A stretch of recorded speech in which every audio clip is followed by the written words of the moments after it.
Re-bienvenue à un autre épisode de Pivot avec Pinot. Merci donc ben d'être là. Vous êtes smart, j'en reviendrai jamais. Les gens sur le Patreon, les gens qui nous écoutent sur Apple, qui nous écoutent sur Spotify, les gens qui viennent m'écrire sur les médias sociaux. Merci, j'apprécie au bout. Je veux savoir, là, je le demande à chaque fois, je veux encore le savoir. Vous nous écoutez où? Là, il y a une madame qui m'a écrit, elle dit « Je suis expatrié, je t'écoute en Alabama. » Ça me rend heureux de savoir qu'il y a du monde qui nous écoute en dehors du Canada. Ça me rend heureux, c'est ce que je te dis. Aujourd'hui, là, je vais arrêter de parler là, du podcast et tout ça, mais je vais me plugger à guillaumepinot.com, aller sur le site, il y a des billets en vente. En plus, là, c'est le temps des fêtes qui arrive, là, garochez-vous. Là, le meilleur cadeau de Noël à faire, t'as pas à sortir de chez vous. Merci, bonsoir. Aujourd'hui, je suis très heureux de recevoir mon invité. C'est un gars que j'adore dans le milieu de l'humour. C'est un collègue, c'est un humoriste. Il écrit, il fait tout ce gars-là. Il joue à TV, il joue dans des pubs. Il y a eu des. Je pense que c'est le premier podcast que j'ai fait, c'était avec lui. C'est lui qui m'a invité sur son podcast qui s'était parti. C'est le gars, je pense pas qu'il se rappelle de ça, mais c'est le gars qui m'a donné ma première chance, mon premier 15 minutes dans un corporatif de Noël en première partie de lui. Puis ça, un souvenir que je n'oublierai jamais. Je suis vraiment très heureux de m'entretenir avec lui. Mesdames, messieurs, Martin Perizzolo.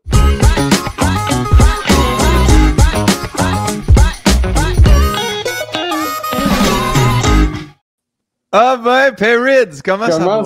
Ça va bien, toi? Ça va bien, ça va bien. Avec ton départ, que là, j'ai vécu live, que le... quand ça part. J'essaie de ne pas le refaire quand je repogne l'invité, par exemple. Parce que avant, je faisais comme « Hey, Peridz, comment? » Puis là, le monde était comme... Là, tu cries 2 fois. Là, deux fois. Ça fait 2 fois que le monde step dans la maison. Non, puis je pense que... Je ne sais pas si vous autres, il part aussi fort, mais moi, quand je pars moi-même l'intro, le générique, elle joue quand même fort, la petite toune. Là. Ouais. C'est ça, je fais le saut à des gens. Mais, hey, je suis content que tu sois là. J'apprécie au bout. Merci de l'invitation. Moi aussi, je suis content d'être là. Te rappelais-tu de ce show-là, Martin?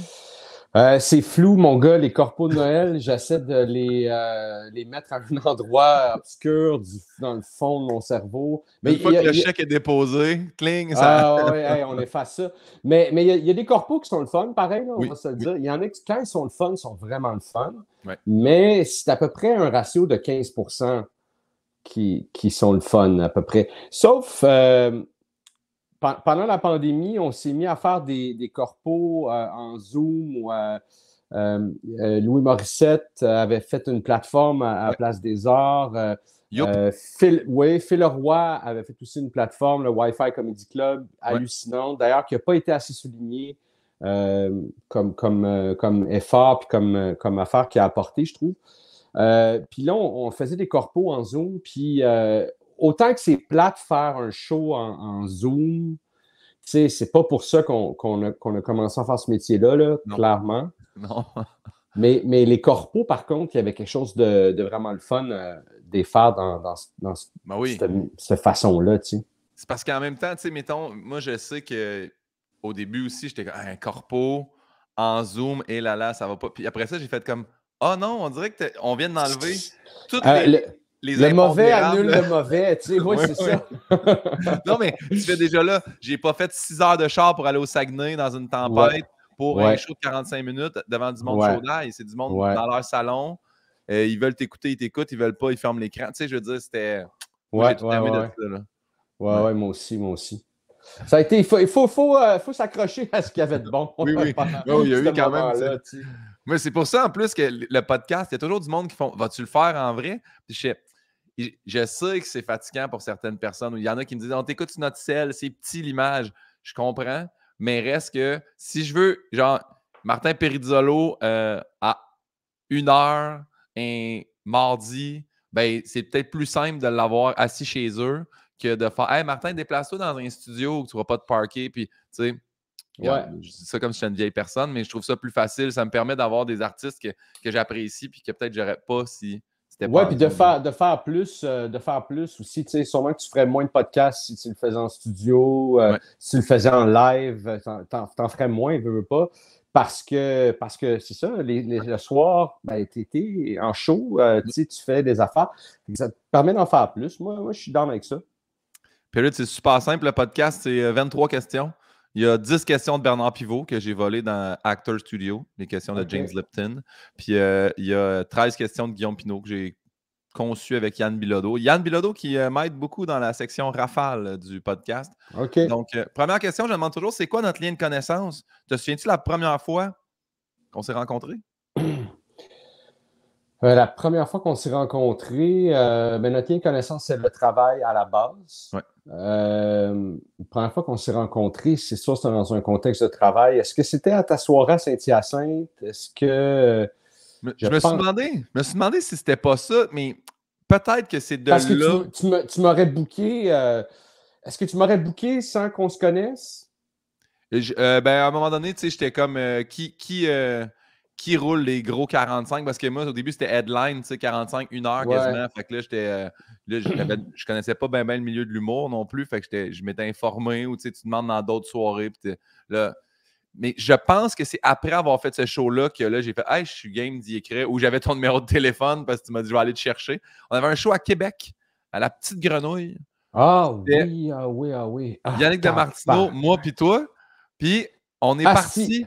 Puis Yannick avait un show à Montréal, oui. Montréal, puis il pensait que c'était une salle à Québec. Une salle à Québec. Fait qu'on est parti, ça faisait 1 heure qu'on était parti, mais ça faisait juste 45 minutes qu'on roulait parce que on avait arrêté de manger. Tu sais. Puis là, Yannick nous écrit, j'étais comme tabarnak, calice. On a reviré de bord, fait qu'on a refait un autre 45 minutes de route.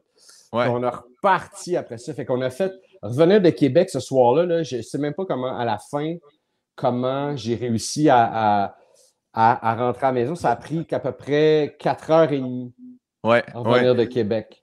Puis je me souviens que tu étais comme hey, puis là, c'est moi qui textais, que tu t'es répondu, puis t'es comme dis, on va y aller, mais on est en tabarnak, tu sais. Puis là, j'étais en tabarnak, là. Puis tu m'avais dit, là, Guillaume, là, il va rentrer dans le char, là, on y parle pas. Mais on y avait parlé. On y avait parlé. Je pense qu'après 2 minutes, mais tu sais, tu m'avais dit, on le joue, là, c'était pas... Ouais. Hey, moi, l'angoisse, c'est même à me monter. Hey, les gars, hey, désolé, pour vrai, puis là, moi, je checkais par la fenêtre, puis je répondais pas, puis à un moment donné, il fait hey, Chris, faut y parler. T'es comme, on aurait-tu au moins 5 minutes? Je pense que j'ai tenu ça 2 minutes, j'étais trop mal. Puis Yannick était comme, si, je pensais. Puis mais, hey, j'essaie de penser aussi, tu sais, faire. Tu dis là, justement, là, je m'en vais avec deux gars de la relève, puis là, c'est 2 perdus. Là, je leur fais un lift en plus, je vais les chercher chez eux. Je les monte à Québec. Non, mais ça va. C'est surtout que tu sais, je suis plus âgé, puis c'est comme, tu sais, vraiment, c'est le concern, c'est vraiment, hey, je vais-tu me rendre? 4h30 de route, là, je me rends compte, à mon âge, je dors, tu sais, je dors là maintenant, tu sais. 4h30 de route, je peux pas le faire en partant à 11h de quelque part, arriver chez nous à 3h30 du matin, là, la dernière demi-heure, c'est juste dangereux pour moi puis les autres qui sont sur la route, tu sais, je m'endors, tu sais. Je me rappelle que j'avais aussi... j'avais comme pris note de tout ça parce que c'était mollo là, quand même comme spectacle, il faut le dire. Là, puis c'est souvent organisé par des gars ou des dames qui connaissent pas ça. Puis que toi, tu avais la grosse job en plus de headliner en plus, un 45. Dans un contexte. Quand tu fais un 15, c'est poche, là, mais c'est 15 minutes. T'es là. Mais quand tu fais 45, là, oh my God, ça n'a pas de l'air de 3 fois 15, ça a de l'air de 1000 fois 15. Puis tu nous avais expliqué aussi dans le sens de, hey là, les gars, là, déjà, le show part tard. Faites 15, tu sais. Faites pas un bon 21 parce que vous êtes content d'avoir un 15. Parce qu'en bout de ligne, là, c'est le headliner qui paye pour, tu sais. Ouais. Puis en plus, ça a fini, puis je sais pas comment il s'appelle, là, le promoteur de la soirée. Il était venu voir, puis il a fait Chris, t'as pas fait Poudy, tu sais, les gens, ils veulent voir Poudy, là, puis t'avais fait ah, ben oui, c'est vrai, Esti, ben, prochain coup, je vais faire Poudy, puis j'avais dit t'avais fait jamais de la vie. Jamais je vais revenir ici. Jamais je vais revenir ici. Jamais. Clairement, il y a quelqu'un qui comprend pas que c'est quoi un show d'humour, puis Ça, c'était mes premiers. Mais ça, je m'étais rappelé de faire aussi des fois. Oui, j'acquiesce ce que tu dis. Ben oui, je comprends, c'est sûr. 100%. Prochain coup, 45 minutes de Poudy. Ciao. Puis là, sortir, puis faire comme ça arrivera jamais. Puis j'ai fait moi, j'étais tombé dans le panneau. J'ai dit, Chris, Il va revenir Il faire va faire Poudy. Poudy. Non, mais c'est parce que j'apprends à un moment donné, tu sais, c'est qu'on n'a pas la même conversation, tu sais. Mais non. Tu sais, quand on fait pas le même métier, tout ça, puis là, je comprends ton besoin, je fais comme, OK, bon, ben, je me mets une note mentale. Toi, c'est ça que tu veux, mais il aurait fallu qu'il me le demande quand il m'engage, tu sais. Ouais. Il aurait fallu qu'il me dise, je t'engage pour faire 45 minutes, ça, c'est le cachet que j'offre, je veux que tu fasses Poudy, tu sais. Là, j'aurais dit d'avance, écoute, je fais plus ça en show, parce que je l'ai fait à un certain moment, Poudy en show. Pas souvent, mais peut-être une dizaine de fois, tu sais. Ouais. Une dizaine de fois de trop. Puis il aurait fallu qu'il me le demande, tu sais. Puis j'aurais dit, je le fais pas. Puis là, il m'aurait dit, ah, bon, ben, soit je prends quelqu'un d'autre, ou soit, ah, OK, c'est beau, on est averti. Ou, Ouais. ben, regarde, je te donne plus d'argent pour. Ah, ben attends, laisse-moi voir. Poudy C'est est bien achetable. tu sais, c'est ça, tu sais. Parce qu'à un moment donné, tu fais, ben, je m'en vais faire le show, tu sais. Tu veux que je fasse Poudy, tu as une demande spéciale, tu es prêt à donner plus d'argent, tu fais, OK, tu veux vraiment ça. OK, tu sais, peut-être, mais probablement que non, anyway. Tu sais, probablement que j'aurais dit, ouais, non, tu sais, c'est ça. Mais, c'est ça. C'est tellement un métier. Tu sais, on est dépendant de ces gens-là qui nous engagent. Tu sais, moi, je suis très reconnaissant de tout le monde qui me donne des gigs. Puis on est tous à des moments aussi différents dans notre processus de travail. Tu sais, il y a des fois où je suis en écriture, je ne suis pas en production, je ne suis pas aller faire un show à Québec à un montant discutable. Des fois, je suis ouvert parce que j'en ai vraiment besoin. Tu me donnes 45 minutes où je vais pouvoir m'amuser, je vais pouvoir tester des pacings, tout ça. Des fois, c'est profitable. Là, tu es un an après, tu es en production, là, le monde, ils font « Hey, mais tu as été à telle place, à tel montant. » Ouais, ben, j'arrivais avec... C'est ça, puis j'arrivais avec du matériel qui avait cette valeur-là aussi, tu sais, que je n'étais pas très certain, qui était impeccable, puis j'utilisais cette plateforme-là pour travailler. Là, j'ai une heure solide. Je suis rendu ailleurs dans mon processus. Fait que c'est ça aussi, tu sais. Si tout le monde comprenait cette affaire-là, puis s'il y avait vraiment des soirées qui sont vraiment déterminées, tu sais, pour ça, mais il y a des gens dans notre industrie, des bookers, des gens qui font des shows à l'année, qui comprennent cette affaire-là. Tu sais, des fois, ils posent même la question, t'en es où? T'es-tu en train d'écrire un show? T'es-tu en train de... As-tu du stock à roder? C'est ça aussi, là, comme... C'est ça, c'est ça, tu sais, fait qu'ils comprennent, puis eux autres, c'est ça leur business. Eux autres, ils ont des gros noms à des montants des fois plus petits parce que ils te prennent au bon moment puis tout ça, tu sais. Ben, tu sais, la culture de l'humour, c'est pas juste les humoristes, c'est pas juste le public qui évolue, c'est aussi l'industrie autour, tu sais. Puis ça, c'est le fun. C'est le fun de voir ça quand il y en a qui s'installent, qui sont établis puis qui perdurent dans le temps. Tu sais, ça facilite la job pour nous autres, vraiment, tu sais. Ouais, puis aussi quand ils sont, tu sais, mettons, parce qu'on parle de Booker, mais quand... Parce que le Booker, s'il est là pour faire « Hey, je veux promouvoir la culture puis faire de l'humour », plus que « Hey, je veux mettre le plus de cash possible dans mes poches », ce qui est correct aussi, tout le monde est là pour faire des sous à un moment donné. Ben oui, évidemment. Moi, je vois avec mon expérience de quand j'ai parti une soirée à Saint-Hyacinthe, hey, j'étais pas là pour faire de l'argent, là. Je voulais juste dire, hey, il y a des humoristes qui viennent dans un bar de Saint-Hyacinthe, on peut-tu, genre, célébrer ça, là? Puis c'est une belle place, que la soirée roule encore. Oui, c'est la 10e année, mais je pense que c'est la dernière année. Là, ça a été moi, après ça, Pepper, après ça, Charles Pellerin, puis là, c'est rendu Jay Fournier qui s'occupe de la soirée. OK. Puis, mais c'était une belle place. C'est une belle place pour jouer à un point où j'ai fait, hey, moi, si jamais je passe par Saint-Hyacinthe pour faire un show, j'aurais quasiment envie plutôt d'aller le faire là que d'aller le faire. Tu sais, la grosse salle au théâtre de Saint-Hyacinthe, le Booker de Saint-Hyacinthe, le diffuseur de Saint-Hyacinthe, c'est vraiment, je trouve que c'est vraiment une belle place. Puis ils font vraiment une belle job. Puis ils ont 2 salles maintenant. Fait qu'ils offrent vraiment une belle programmation. Fait que c'est rien contre lui. C'est juste que la grosse salle, je la remplis pas. Tu sais, je la remplis pas encore.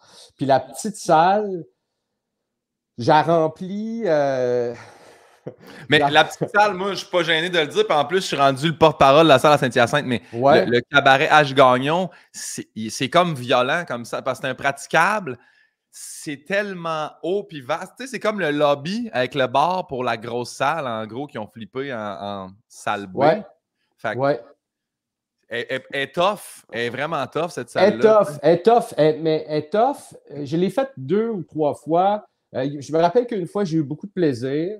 La première fois que je l'ai fait, j'avais beaucoup de plaisir parce que j'étais allé chercher comme le potentiel de gens que je pouvais aller chercher dans ce coin-là. Ouais. J'étais allé les chercher. La deuxième fois que j'y retourné, écoute, c'était les BC, là. C'était le monde qui n'avait pas tant envie que ça de me voir. Fait que je l'avais trouvé plus tough. Fait que des fois, tu te dis, hey, sais-tu, j'aimerais mieux peut-être faire moins d'argent dans une plus petite salle, mais passer une plus belle soirée, que moi, je passe une plus belle soirée, que les gens dans la salle passent une plus belle soirée. Je pense qu'il y a vraiment, tu sais, puis Saint-Hyacinthe, qui ont quand même un bon setup, puis de plus en plus de diffuseurs ont ce setup-là, mais je trouve qu'il manque peut-être... mais là, excuse-moi, Saint-Hyacinthe sont rendus associés avec les haricots, fait qu'ils font ça. My God! Ils ont des nouveaux chanteurs, tu sais, mettons, qui font « Hey, on prendra pas le gamble tout de suite, même te mettre dans la salle B, là, on va te mettre aux haricots. » Puis là, en plus, les haricots, au niveau sonore pour la musique, il est vraiment hot. Là. Ah, mais c'est vraiment une place de show, ouais. tu sais. Ah, fait qu'ils sont associés. Ah, mais ça, c'est trippant, tu sais. C'est ça, parce qu'il manque ce gauge de salle-là. L'espèce de petit comédie club, l'espèce de salle un peu grandeur bordel, tu sais, qu'il rentre 100 personnes, 100-ish personnes. On est tassé, il y a une ambiance. À 100 personnes, il y a une ambiance. Ouais. Dans le carré, qui est la salle intermédiaire, à 100 personnes, il n'y a pas d'ambiance. C'est grand, non, c'est ça, c'est vaste. Là. Mais même plein, le son, c'est ça, je te dis. Pour vrai, les plafonds doivent être à 45 pieds de haut. C'est ça, Zarico, tu as le plafond. Sur le stage, tu n'es pas loin du plafond. Là, je veux dire, c'est ça. C'est comme un cellar. Là, tu es dans un petit sous-sol. C'est pas un sous-sol, là, mais. Mais ça a l'air de ça. Ouais, c'est ça. Ouais. C'est ça. Ouais. Martin, ça part. Quel est ton mot préféré? Mon mot préféré, c'est une maudite bonne question. Étant donné qu'on travaille avec les mots, on dirait que j'essaie de ne pas en prioriser un. Mais je pense que j'ai un faible pour vulnérabilité. J'ai un faible pour ce mot-là. Ouais, puis c'est quelque chose avec lequel j'essaie de flirter depuis très longtemps. Tu sais, j'explore ça, la vulnérabilité dans toutes ses facettes, des fois trop, des fois à la télé quand c'est pas le moment, mais quand même, dans la création, en tant qu'homme, en tant qu'artiste, c'est quelque chose que j'ai pas encore épuisé, puis j'ai pas encore fait le tour. Tu sais, fait que je dirais ce mot-là, mais c'est faux. Tu sais, c'est pas mon mot préféré. Mais pour les besoins du podcast aujourd'hui, je choisis ce mot-là. Tu dis ça, vulnérabilité, puis tu dis que tu essaies de transmettre ça, mais pour vrai de vrai, puis je l'ai dit au début, mais est-ce que c'est encore accessible, le podcast Vieux Garçon? Oui, il est encore accessible. C'est un podcast qui est juste sonore. Fait qu'il est encore accessible sur les plateformes où tu procures ton podcast. Désolé, je fais de la boucane. Je vais être direct plugué dans Hydro-Québec. Fait que, mais il est encore disponible. Puis je pense peut-être refaire des épisodes. Je ne sais pas, peut-être dans un setup différent. Je faisais ça chez moi à la maison. Puis j'étudiais le son de ce podcast-là. Là, vraiment, on enculait les mouches. Puis je faisais enlever des soupirs, des virgules. Je faisais ajouter. Je le travaillais pour que ça soit vraiment le fun à entendre. Peut-être que je le ferais différemment, par contre. Mais il y avait... Moi, c'est comme ça que je les consomme, mes podcasts. C'est vraiment à l'audio. Je les écoute dans mon char, je les écoute pendant que je fais du ménage. Donc, mon téléphone est dans ma poche, puis je fais mes affaires, puis c'est le même que j'ai... C'est rare que je m'assoie devant un podcast pour l'écouter. J'écoute des extraits visuels, sur YouTube, mais fait que j'ai vraiment essayé de le faire. Mais sauf que c'est dur le monnayer de cette façon-là. C'est dur le rentabiliser.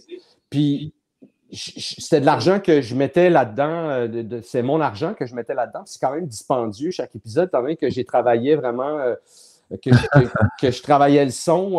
Tu sais, on me le faisait payer. Là, ça, il y avait un gars au bout de ça. Là. Qui disait, gars, il n'y a pas de problème, je vais faire tout ce que tu demandes, mais c'est temps. Tu sais. Fait que je disais, OK, parfait. Tu sais. Puis, j'ai demandé vraiment, des fois, on revenait 4 fois là, sur un épisode pour faire changer des trucs. Fait que c'est quand même beaucoup de temps, beaucoup d'énergie. Fait que je le ferais différemment, mais peut-être qu'en 2023, je vais reprendre Vieux garçon, peut-être. Ben, en tout cas, au niveau vulnérabilité, je trouvais que c'était un beau podcast pour ça parce que, tu sais, on s'installe, on était cosy chez vous, on parlait. Moi, je me rappelle d'avoir divulgué tellement d'informations. Puis, je me rappelle que mon ex avait dit, j'ai une de mes amies qui a écouté Vieux garçon. Tabarnane, tu parles de genre, je sais, ouais, oui, je venais de me séparer, je parle de ma relation. Qu'est-ce que je te dis? C'était ça le concept du. Mais Ouais. après, tu sais, je l'avais réécouté, puis beaucoup de monde m'en ont parlé, mais beaucoup de monde m'en ont parlé dans. Hey, ça fait du bien d'avoir la vision d'un gars aussi après une rupture, là, pas juste Ouais. comme. Fait que c'était vraiment. C'était super Ouais, tu intéressant. avais été super généreux, puis c'est vrai que tu étais dans un moment particulier, tu sais, puis mais tu sais, je pense aussi que, en tout cas, je fais les choses avec bienveillance, puis tu sais, puis fait que quand les gens sont généreux, tu sais, encore plus, tu sais, je m'assure qu'il n'y a rien qui va être laissé ou quand je dis je réécoute le podcast, c'est pas juste pour les sons qui m'énervent, c'est aussi pour ce qui est dit ou ce qui est, tu sais, puis je m'assure que tout le monde est à l'aise avec tout ce qui se dit, mais c'est vrai qu'il y avait des petits moments de fun dans ce podcast-là où Ouais.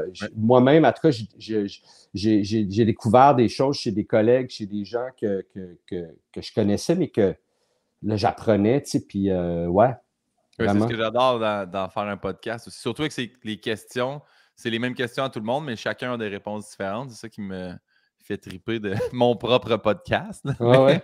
Ben, c'est correct. C'est correct d'aimer ce qu'on fait, tu sais. Vulnérabilité, mot que tu préfères. Est-ce qu'il y a un mot que tu détestes? Euh...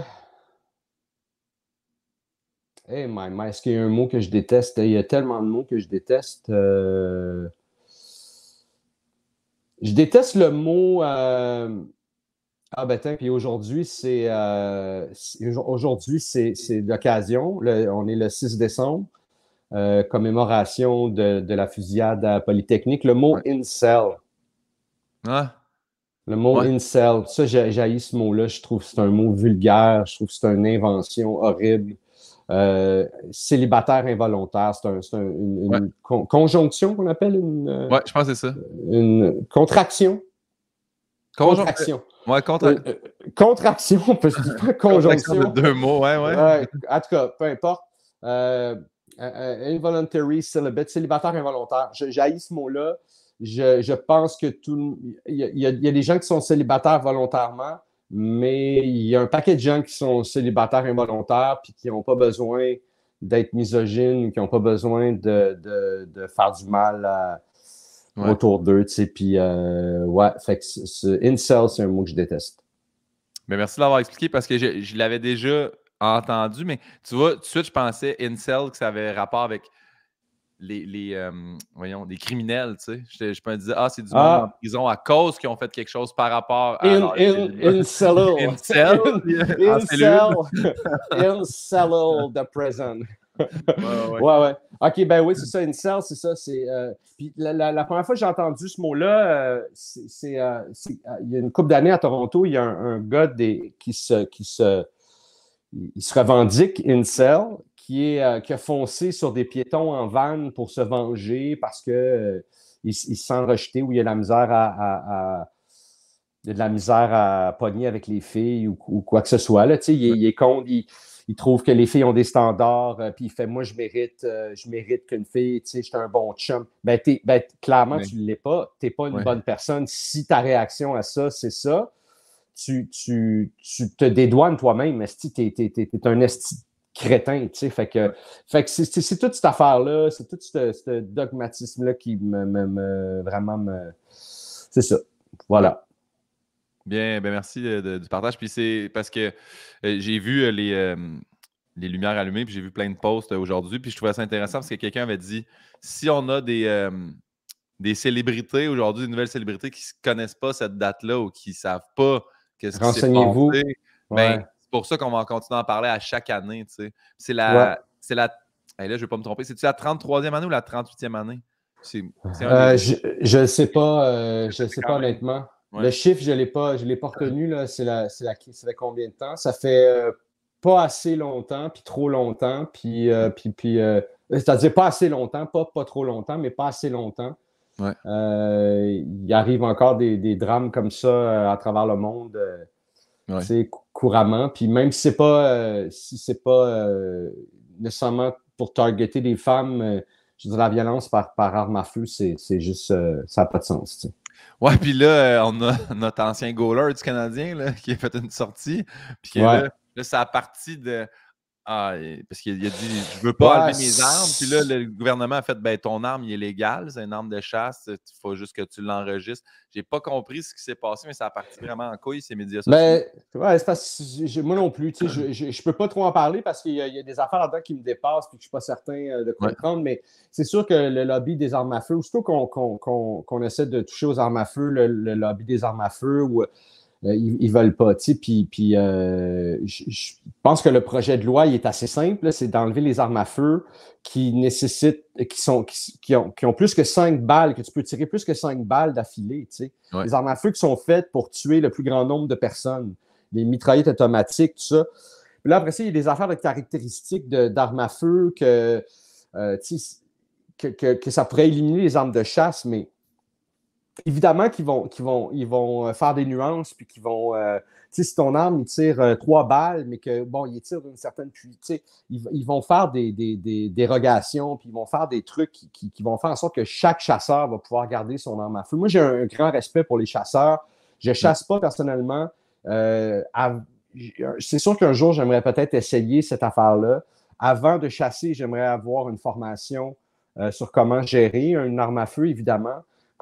Au complet, comment la démonter, la nettoyer, comment la tenir, tout ce qui a rapport à l'arme à feu. Autre chose que j'aimerais savoir aussi avant d'essayer la chasse, c'est savoir, une fois que tu as tué ta proie, qu'est-ce que tu fais avec pour ne pas perdre ta proie? En combien de temps faut que tu vides son sang? Faut que tu savoir comment tu peux comment la dépecer, pour tout utiliser, la viande. Moi, une fois que je saurais ces choses-là, je serais quand même curieux d'essayer une fois la vraie chasse. Fait que je ne suis pas anti-chasseur du tout. Moi, je ne comprenais pas ça non plus. Puis, tu sais, mettons, j'ai fait de la tournée beaucoup avec Pat Grou, qui lui est. Puis il dit, tu sais, ça me gêne un peu d'en parler justement dans les podcasts, ces affaires-là. On en a parlé un petit peu ensemble, mais lui, là, c'est un vrai chasseur, tu sais. Puis il a suivi justement les formations, mais il est allé suivre aussi des formations avec des gens, des Premières Nations qui ont expliqué, tu sais, ça, la peau, tu peux la garder comme ça. Si tu fais telle affaire, tu peux garder aussi les organes. Puis, fait que Pat, il dit, tu sais, moi, si je chasse un buck, il utilise tout, là, tout jusqu'au sabot, là, il dit, je peux tout faire avec, là, tu sais. Fait que je trouvais ça vraiment intéressant, puis il dit, il y a aussi une façon là, je m'excuse pour les gens végétariens ou vegans, mais il y a une façon aussi de saigner l'animal dans le respectant. Là, je comprends que c'est mais tout se fait dans la noblesse. C'est ça que j'essaie de. Bon, là, ça, c'est sûr qu'en zone commentaire, le monde dit c'est pas noble de tuer un animal. Je peux comprendre. Je vais juste dire qu'il y a du monde qui essaie de façon plus noble. Moi, de toute façon, on le fait pas. On le fait pas. Non, on le fait pas. Toi et moi, on le fait pas. C'est pas des choses qu'on fait. Mais mon point, c'est juste que je respecte ceux qui le font de la bonne façon, ou en tout cas dans une façon éthique. Puis je respecte aussi ceux qui sont contre ça. J'ai pas. Mais le débat des armes à feu, il va au-delà de ça. Tu sais, si tu as besoin de plus que 5 balles pour abattre ta proie, premièrement, tu ne devrais pas aller à chasser. C'est pas bon. Okay? Tu n'es pas un bon chasseur, puis tu vas juste faire souffrir les animaux. Si tu n'es pas de l'avoir en un coup, 2 coups, tu devrais te pratiquer sur des c'est mon avis personnel. Ouais. Mais c'est ça, c'est vraiment un débat qui va créer vraiment 2 pôles, puis on va avoir des... Ça va être un épisode... boy, on s'est mis dans le marbre, mon gars. On le sait pas encore. Mais gars, on va aller, à la prochaine question, mais on regardera voir si ça nous sort de la merde ou si ça nous enfonce plus. À la base, la question était votre drogue favorite. Je l'ai changé pour votre dépendance favorite. Y a-t-il quelque chose dont tu es dépendant? Je suis dépendant de la nicotine. Moi, j'ai fumé pendant 30 ans, puis j'ai arrêté de fumer. Je vape maintenant. C'est en vapant que j'ai réussi à arrêter de fumer. Je sais que c'est pas parfait encore, puis mon intention, c'est de me débarrasser de la vape au courant de l'année 2023. Avant le printemps, j'aimerais ça m'en débarrasser. Ouais. Mais j'avais besoin de ça pour faire la transition parce que j'aimais vraiment beaucoup fumer. J'aimais pas le goût. Puis, tu sais, ça m'est arrivé d'en fumer là, par hasard comme ça. Puis je trouve ça dégueulasse. Mais l'aspect de respirer plein poumon, puis la perspective que ça me donnait de fumer, tu sais, souvent, j'ai associé ça beaucoup à travailler. Je travaillais, puis là, j'étais bloqué, j'allais fumer une cigarette, puis là, wow, OK, l'idée me venait parce que je prenais le temps de sortir, de me lever de l'ordi, d'aller dehors, de juste me le répéter dans ma tête, puis là, trouver tu sais. Le gag, fait, ouais, c'est ça. Fait que ma dépendance, c'est pas ma dépendance favorite, mais c'est ma plus grande dépendance, la nicotine, fumer. Bonne réponse. Y a-tu un son ou un bruit que tu aimes particulièrement entendre? Mon chien Popoule, quand j'arrive, puis là, elle est couchée dans le lit, puis là, j'ouvre la porte, puis là, elle vient toujours m'accueillir, elle prend toujours un jouet. Je ne sais pas pourquoi. Je pense que quand elle était petite, on lui mettait, pour pas qu'elle nous morde, tout ça, on lui mettait un jouet dans la bouche pour les. Fait que je pense qu'elle fait que là, elle prend un jouet, une balle, quelque chose. Le premier jouet qui traîne, elle le pogne, puis elle vient nous voir, puis des fois, elle est tellement heureuse de me voir, elle fait des sons, là, tu sais, des espèces de avec son jouet dans la bouche.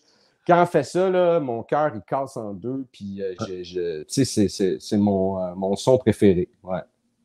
J'adore. Je trouve ça le fun que toi, elle a associé ça à prendre un jouet. Moi, Pauline, c'est un soulier. Fait que quand j'arrive, elle rentre dans le rack à souliers, clac, elle pogne un soulier par rapport avec. Je suis comme, pourquoi?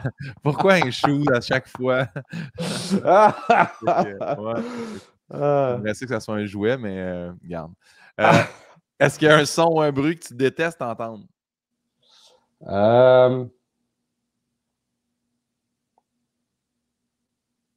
Ben, ce serait sûrement l'inverse, là, tu sais.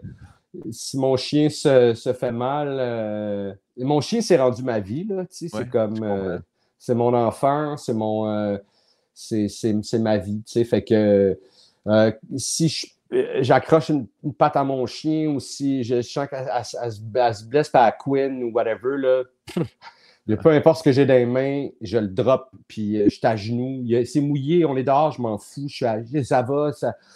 Popoule, ouais. Fait qu'il y a un son que j'ai entendre, c'est mon chien qui pleure ou qui couine. Ça, là, vraiment, vraiment le moins possible. Je comprends tout ça.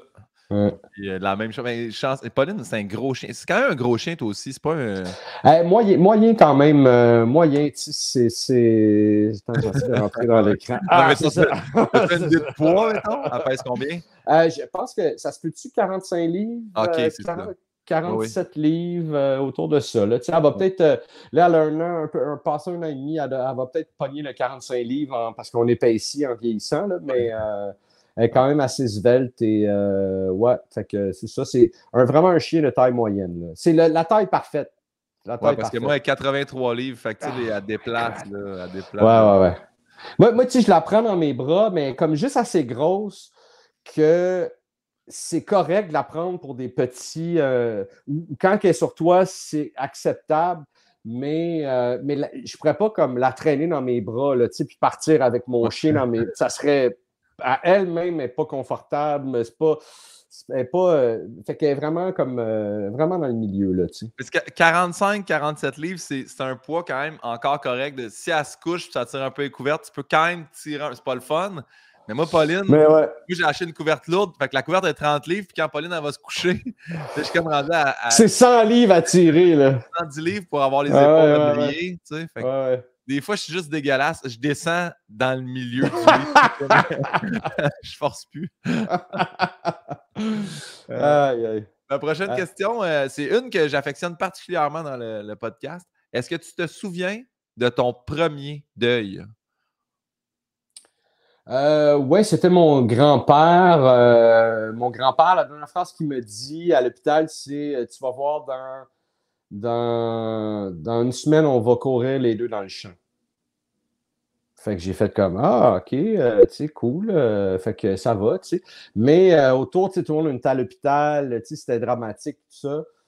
Fait que c'est ça, il est décédé une couple de jours après. Puis après ça, fait que là, il y avait toutes les commémorations, puis tu sais, tous les trucs qu'il fallait faire, aller au salon, tout ça. Puis ça m'a comme pogné à un moment donné, tu sais, ça m'a comme, j'ai comme réalisé à un moment donné, ah, Chris, fait qu'il m'a menti, il savait, tu sais, mais tu sais, j'étais pas assez vieux pour savoir, il savait, puis c'était pas il m'a menti, mais c'était comme, il est plus là, tu sais, il est plus là, tu sais.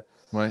Puis j'étais quand même proche de mon grand-père, de mes grands-parents, mais tu sais, c'est des grands-parents. Là, tu sais, c'est un bon deuil à avoir. Tu sais, Oui. c'est un parfait deuil parce que la proximité, il y a une proximité. C'est des gens avec qui tu as été vraiment proche, mais en même temps qui ne sont pas dans ta vie all over the place. Ils ne sont pas vraiment. Ils n'habitent pas, tu sais, ils habitaient pas chez nous, tout ça. Ouais. Fait qu'on se voyait quand même souvent dans l'année, mais pas à tous les jours. Fait que c'est vraiment parfait comme deuil. Puis, C'est comme un deuil rodage, on dirait. c'est un deuil rodage. Exactement, exactement. Ouais, On exactement. dirait que c'est un peu ça quand même, un grand-parent, quand Ouais, ça arrive. Ouais. Fait que ça a été ça mon premier deuil, je pense. Puis, mais tu sais, les deuils, ça peut être n'importe quoi aussi. Tu sais, quand mes Ben parents ont oui. divorcé, moi, j'habitais. C'est-à-dire, avant que mes parents divorcent, moi, je suis né à Montréal, j'habitais à Montréal, puis le fait de partir de Montréal, puis s'en aller, on a déménagé à Laval, puis au bout de la ligne, j'ai vraiment adoré habiter là, à Laval, à Hauteuil. J'ai passé un autre 9 ans, 8 ans là, puis c'était une belle place pour vivre l'adolescence. Mais, tu sais, partir de Montréal, c'était un deuil au départ. Là, mes amis, j'avais, tu sais, tu as 9 ans, tout ce que tu connais, c'est ça, tu sais. Fait qu'il y a tellement de deuil. Puis j'en vis encore plein, tu sais. Rendu à mon âge, à un moment donné, tu sais, aussi, ça fait un certain temps que je fais ce métier-là. Il y en a que je ne vis pas pleinement, mais que je commence à regarder, que je commence à entrevoir, tu sais. À un moment donné, tu fais des deuils de OK, ma carrière, ça va être ça, ou pas que j'essaie de me limiter mais il y a des affaires que je me dis, hey, moi, je suis mieux. Je dis pas que c'est ça qui va m'arriver, ou je dis pas que c'est ça qui. Mais je suis mieux de commencer à travailler sur accepter, en tout cas, tu sais, que peut-être que j'ai fait le top que j'ai pu faire. Peut-être pas non plus. Peut-être que j'ai même pas fait un dixième de ce que je vais faire. Tu sais, la vie est vraiment pleine de surprises. Puis on est. Je me connais quand même quelqu'un qui est entêté puis travaillant, mais on ne sait pas, tu sais, comment la vie est faite. Tu sais, c'est ce que j'apprends en vieillissant, c'est que la vie, des fois, est pleine de surprises, puis la vie aussi, des fois, est rough par moment, puis des fois, elle brise des choses qui fait que oh, OK, tu sais, Fait que, tu sais, le deuil, c'est drôle, ouais, c'est quelque chose que je flirte encore avec, tu sais, pas mal. Je regarde les deuils potentiels, en tout cas, tu sais, puis je ne veux pas revenir sur mon chien, là, je ne veux pas parler de mon chien tout le long, là, mais tu sais, c'est une des choses, des fois, tu sais, je suis avec, on joue, whatever, on se promène, je la regarde, puis je l'aime tellement, tu sais, Ouais. puis là, je fais, oh my God, tu sais, une journée, ça va arrêter, tu sais, ou une journée, moi, je ne serai plus là. Pour elle, je sais que mon chien m'aime aussi beaucoup, tu sais, fait que peut-être qu'un jour, moi, je ne serai plus là pour elle, ou un jour, elle ne sera plus là, tu sais, pour moi, tu sais, il y a quelque chose la vie va nous séparer, tu sais, puis on ne peut pas vivre comme ça, mais c'est juste des petites affaires qui me montent, puis ça tu sais, ça met à l'envers, tu sais. Parce que j'avais Charles Pellerin sur le podcast cette semaine également, puis je pense qu'on est trois bons amoureux de nos propres chiens, là, tu sais. Puis il m'expliquait ça. Des fois, je suis dans le char, même, dans mon chien, puis je pleure, parce que je suis comme, Chris, un jour, elle sera plus dans le char. Je sais, mais quand moi, ça me fait ça, je fais, Chris, faut que elle est là. Elle est là. Départ, là. Mais oui, ça me fait ça. Des fois, je la check dormir, je fais, elle a tellement l'air bien, là, tu sais, comme, c'est beaucoup ça, là. Qu'on est ridicule. Mais c'est ça, tu sais, c'est ça. Moi, je pense que si j'avais un enfant, j'aurais une perspective différente où, tu sais, j'aurais les mêmes sentiments, mais il y aurait quelque chose qui viendrait comme gager. Mais là, il n'y a rien qui vient gager, moi, tu sais, l'amour pour mon chien, tu sais. Puis à l'âge que j'ai, puis avec la connaissance que j'ai de qui je suis, puis de qu'est-ce que j'ai envie de faire dans la vie, tu sais, je sais que j'en veux pas d'enfant, je sais que j'en aurai pas, en tout cas, je vais tout faire pour pas en avoir. Je pense même à aller faire couper l'approvisionnement en eau, là, tu sais, fait que... c'est pas en eau en passant. Ah ouais, non, je sais. Mais fait que c'est ça, tu sais, puis... fait qu'il n'y a, pas de mesure, tu sais, j'ai pas de contexte, je suis juste comme, hey, ça, là, c'est comme... oh, tout l'amour, ça fait sortir tout l'amour en moi, tu sais, fait que c'est ça, ouais. C'est quoi ton blasphème ou gros mot préféré? C'est pas obligé d'être des mots d'église. Des fois, le monde a des propres expressions, mais il y en a-tu un que tu fais? Lui, je l'affectionne particulièrement quand même.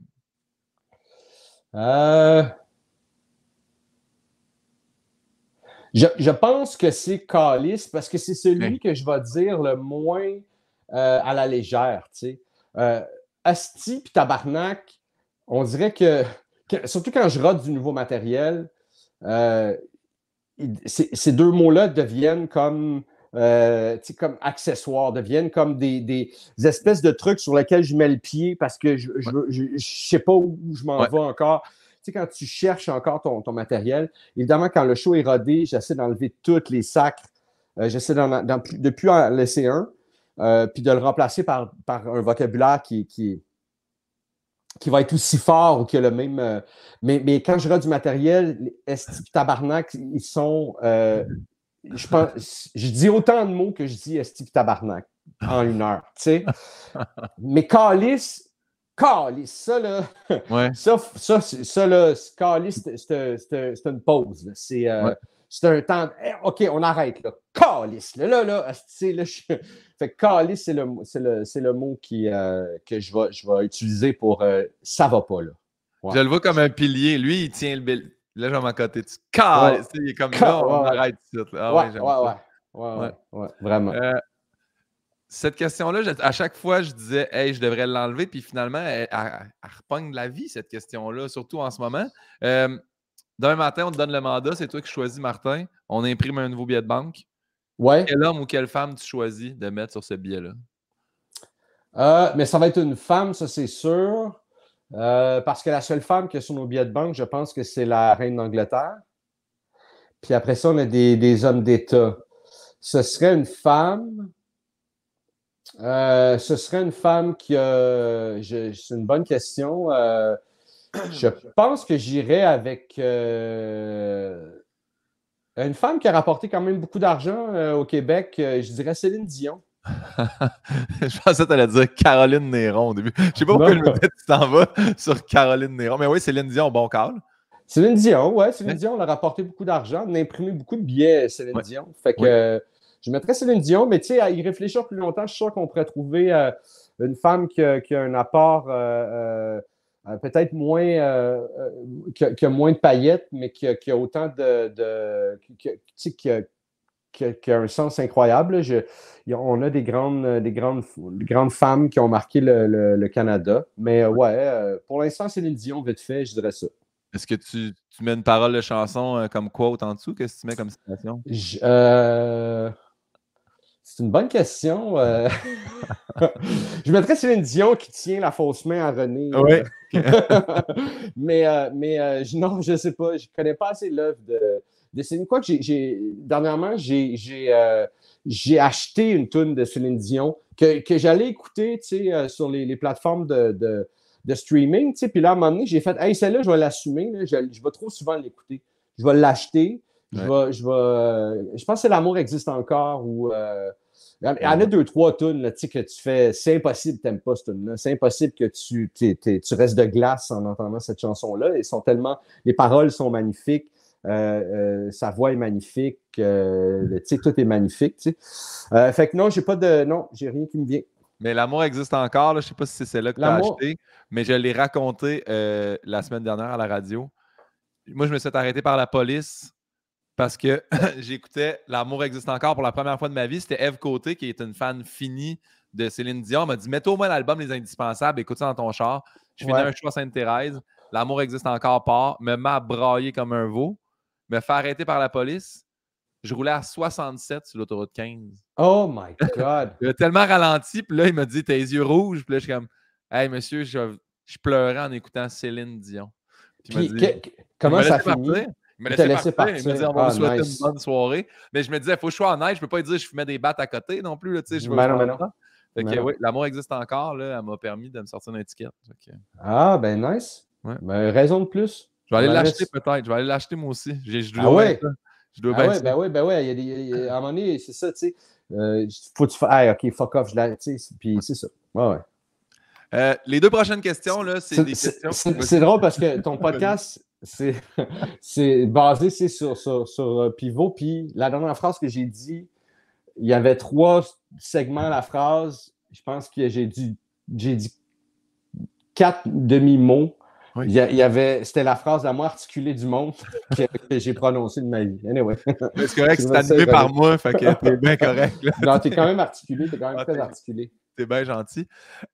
Les 2 prochaines questions, c'est des questions que tu y crois ou pas, là, on se prête au jeu. Ouais. La réincarnation. Là. Ouais. Si ça existe, en quoi t'aimerais revenir?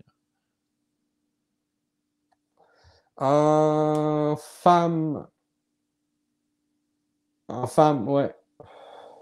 Ben, je suis content. J'ai pas le désir de devenir une femme dans cette vie-ci.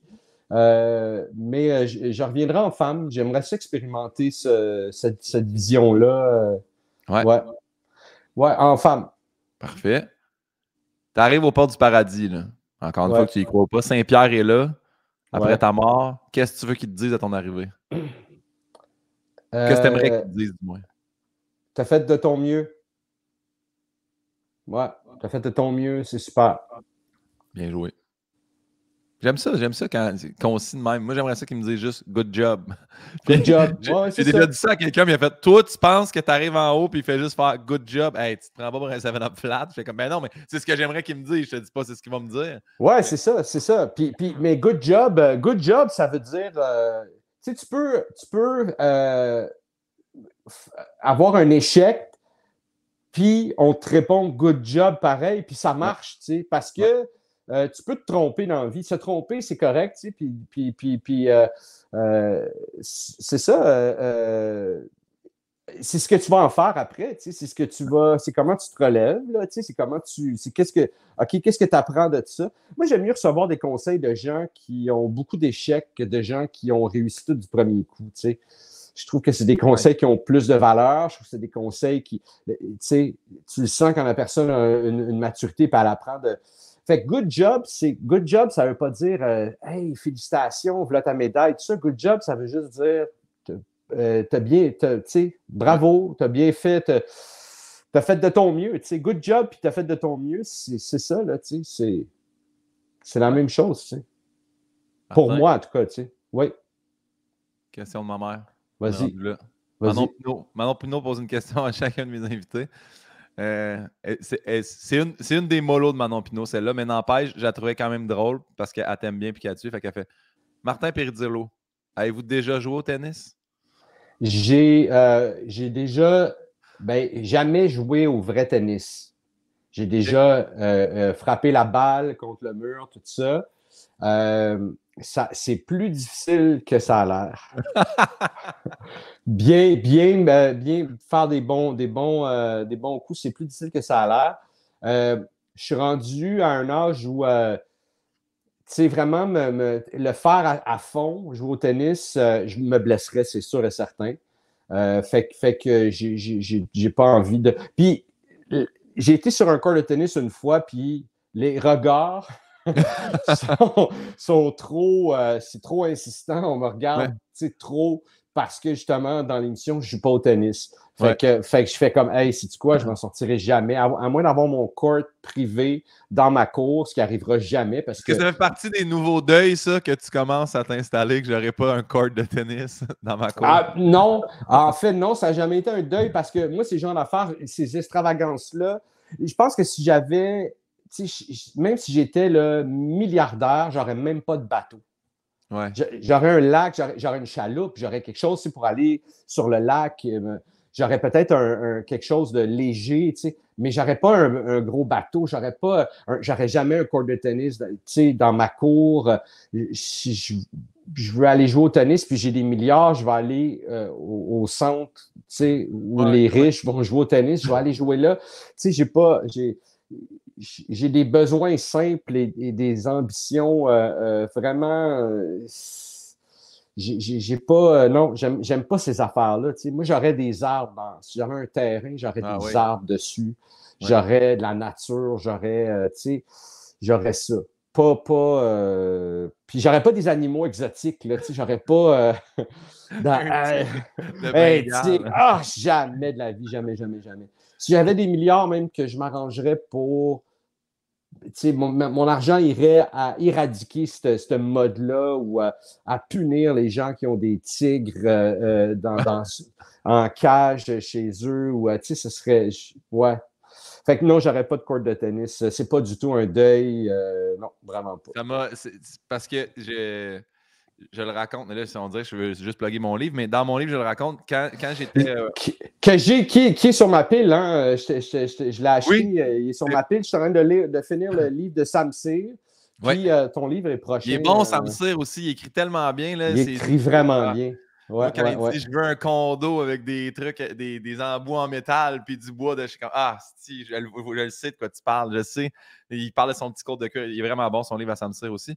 Mais j'ai accompagné, ma première année de cégep, j'ai accompagné ma blonde qui était, elle, en secondaire 5 à cette époque-là. Puis elle était dans un collège privé, puis c'était bien nanti. Puis j'étais allé à un avant-balle.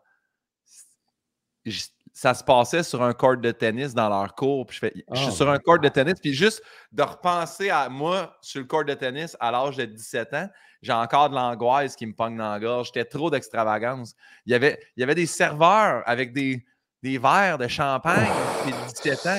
Pourquoi je vis ça? Encore à ce jour, je suis tout pogné en dedans quand je pense à ça. Moi, on était pauvres, on avait peu chez nous, tu sais. Fait que ce qu'on avait, il fallait l'entretenir, Puis vois-tu, ça, c'est une des raisons que j'aurais pas un court de tennis ou un bateau.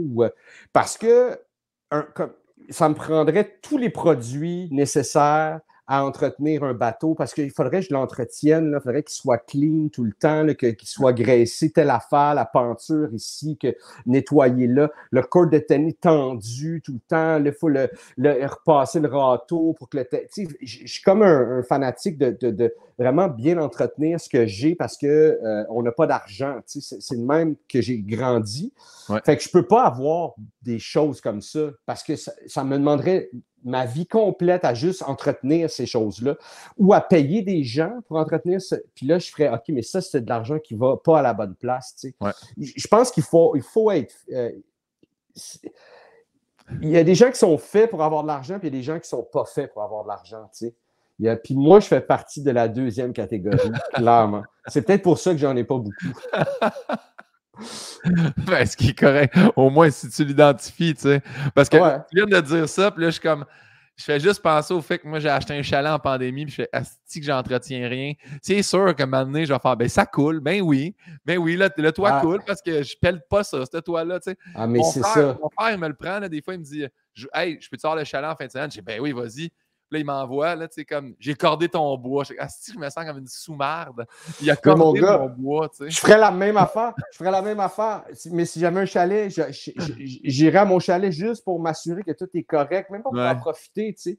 Fait que c'est une des raisons pourquoi, à un moment donné, j'ai réalisé que je ne devrais pas poursuivre cette affaire-là. Puis si un jour, j'achète un chalet, c'est parce que tranquillement, je m'en vais déménager là-bas, tu sais, puis je vais investir la place puis habiter là à 100% parce que je serais couché à Montréal en train de faire hey, est-ce que ça a été fait? OK, là, l'hiver arrive, là, autour de la maison, j'ai ça à faire.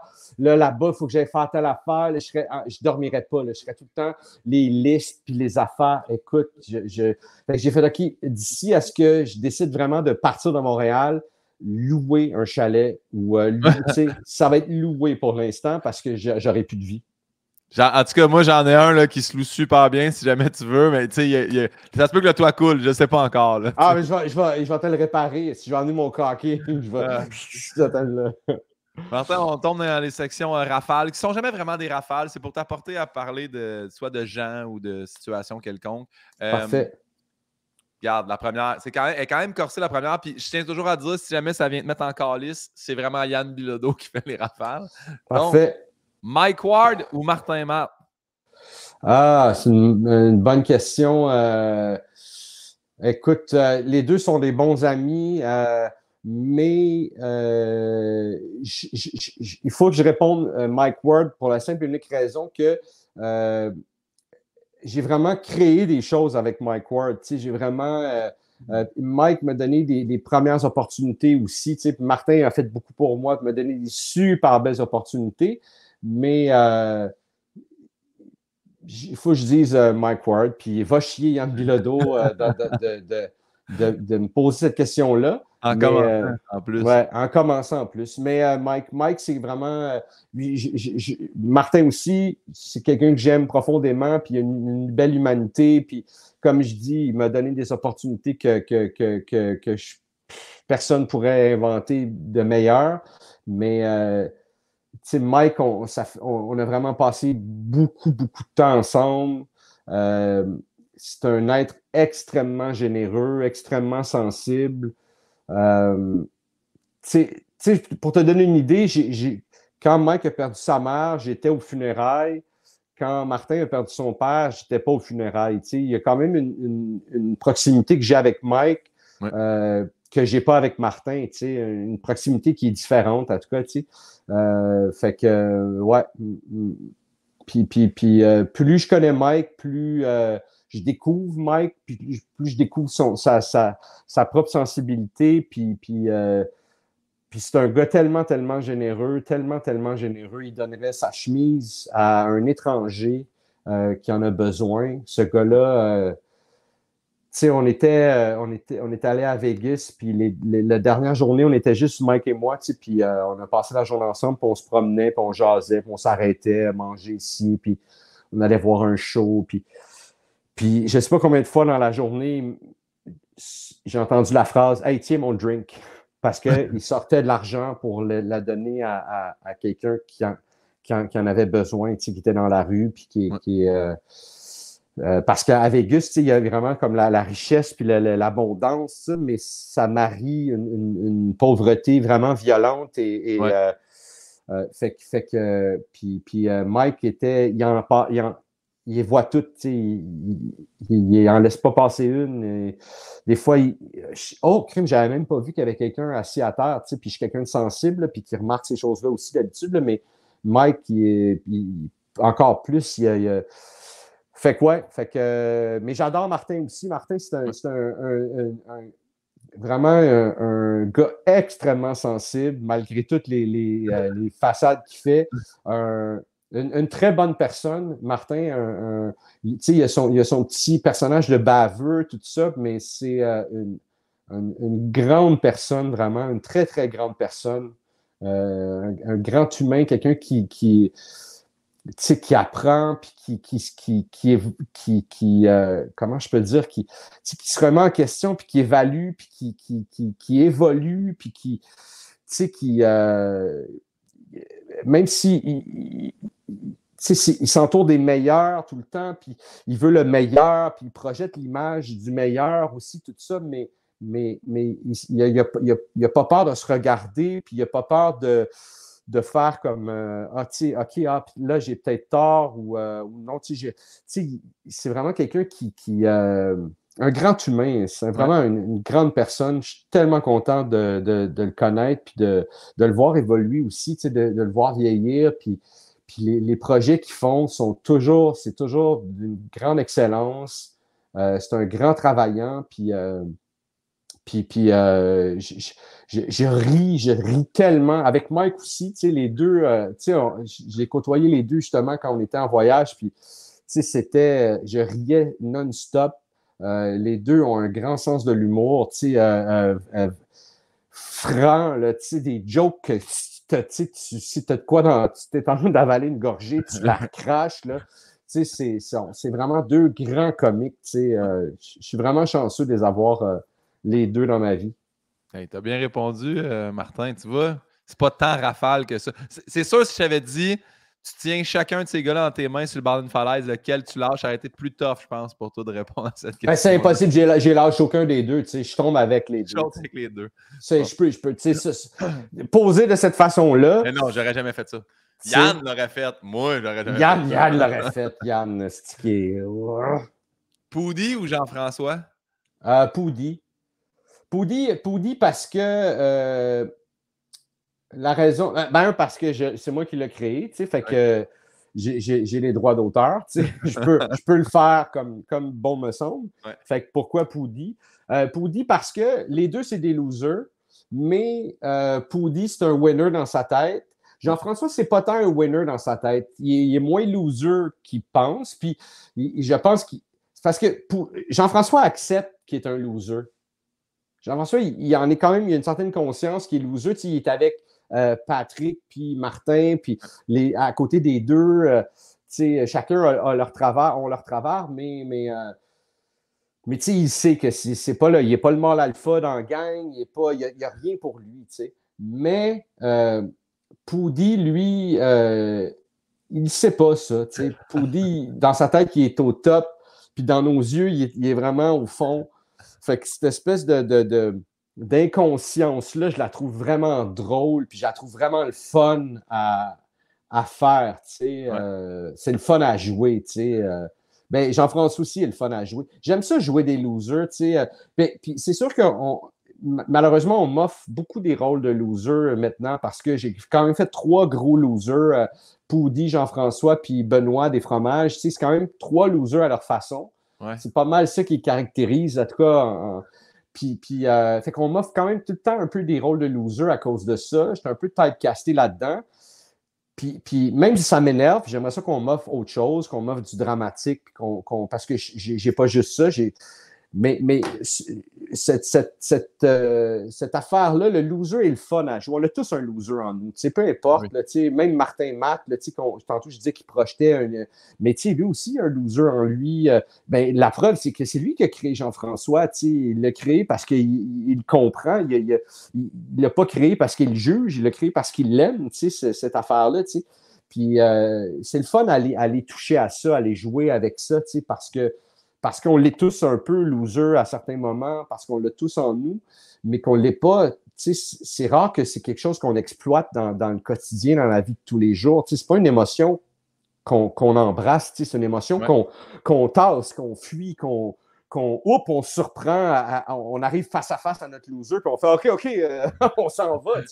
Mais là, en jouant ces personnages-là, il faut que j'embarque là-dedans, il faut que j'aille me baigner là-dedans, puis ça, c'est quand même intéressant comme recherche intérieure, comme ça m'a permis de faire la paix, avec des parties de moi, puis avec des parties de ma vie aussi, puis des affaires, tu fais comme, je me souhaite pas de drame ou je me souhaite pas d'affaires, mais je sais me relever, quand même de choses maintenant, quand je me trompe, là, quand je me trompe sur des petits détails, pour moi, justement, ça devient des détails. Quand je me trompe sur des affaires que d'autres mondes feraient « Ah, si, je peux plus jamais aller en public », moi, je suis comme « Ben non, je vais retourner en public, j'ai fait pire ou j'ai connu pire, je me suis relevé de pire, fait que c'est ça, c'est intéressant à explorer quand même. Tu as parlé de Benoît, puis justement, je me rappelais pas de son prénom, mais la prochaine, il est quand même bon, Yann, parce qu'il fait des bons pacings de rafale. Parce que la prochaine, c'est Yann, il est hallucinant. Comme auteur et comme humoriste, c'est vraiment un excellent humoriste, Yann. Puis je sais qu'il fait quand même beaucoup, mais on le connaît beaucoup comme auteur. Il contribue au succès de paquets d'humoristes, mais lui-même est un excellent humoriste. Oui, puis vous irez voir, là, il n'est pas là. D'habitude, je peux le plugger.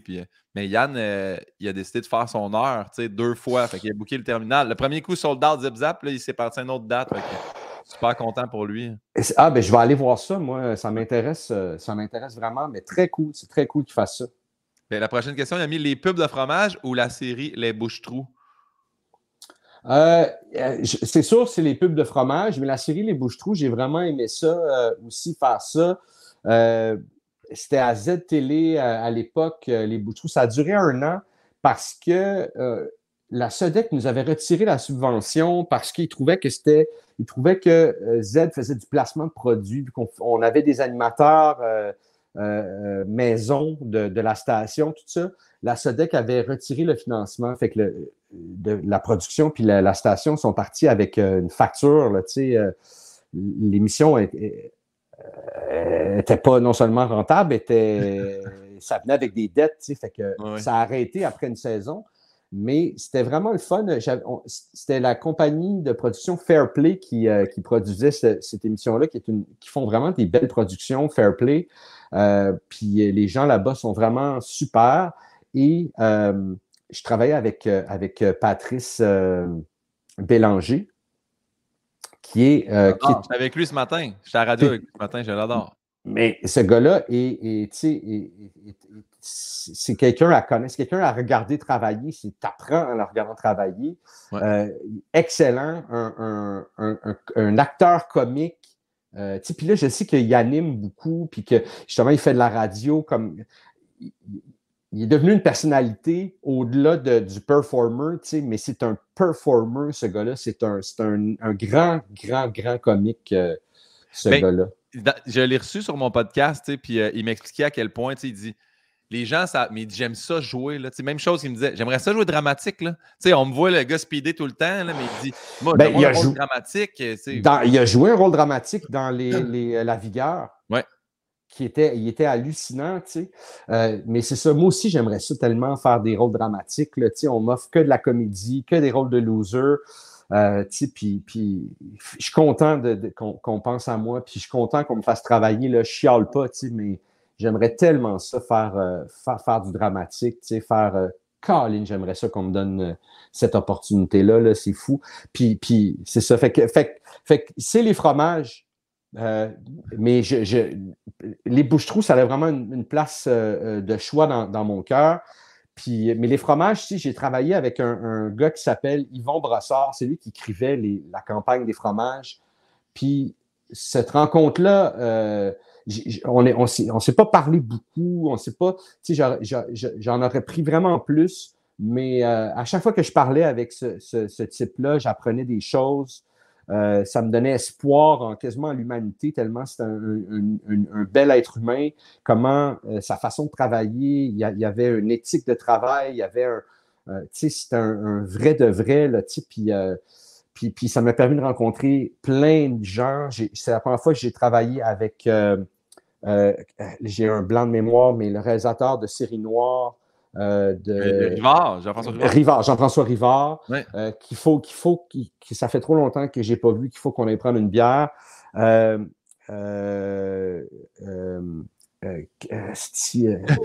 Francis Leclerc aussi a réalisé ces pubs-là. J'ai Karine, avec qui faisait ma blonde dans la série de pubs, c'est une fille formidable.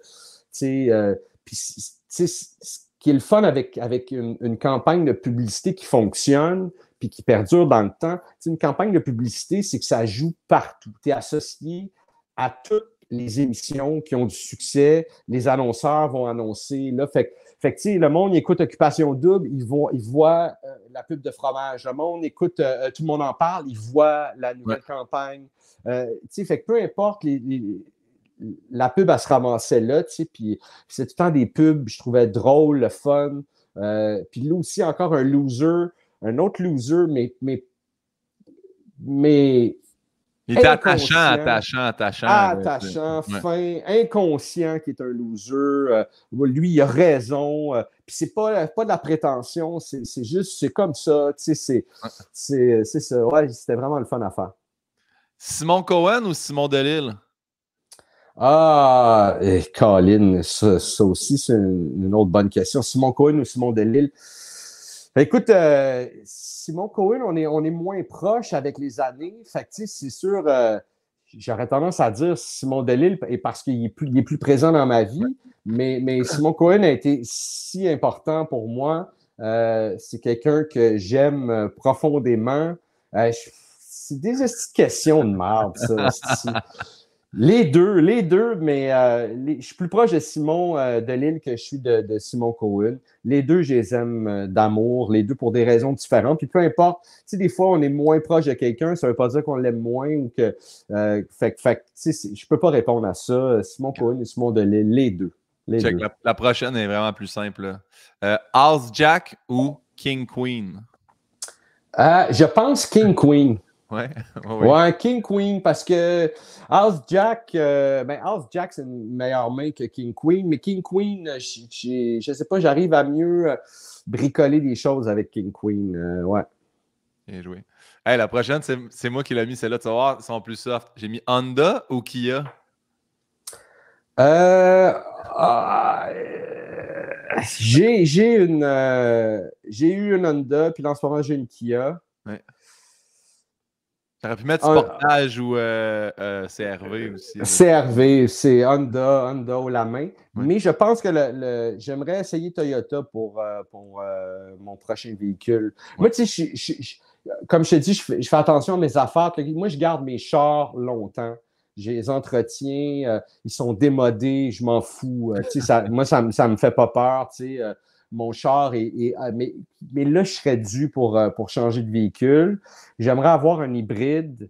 J'aimerais avoir un char électrique ultimement, mais pour les prochains 6-8 ans, je serais game d'aller avec hybride rechargeable parce qu'en ville, je pense que je ne consommerais pas d'essence. Puis les fois où j'en ai besoin, quand je vais en région, loin, faire des shows, ce que je fais encore beaucoup, ça serait plus rassurant pour moi d'avoir un char que je peux quand même consommer de l'essence. Cela dit, je le sais, pour tous ceux qui ont des chars électriques, je sais qu'il y a une façon de faire. Maintenant, si tu te planifies comme il faut, tu peux aller aussi loin que tu veux avec un char électrique.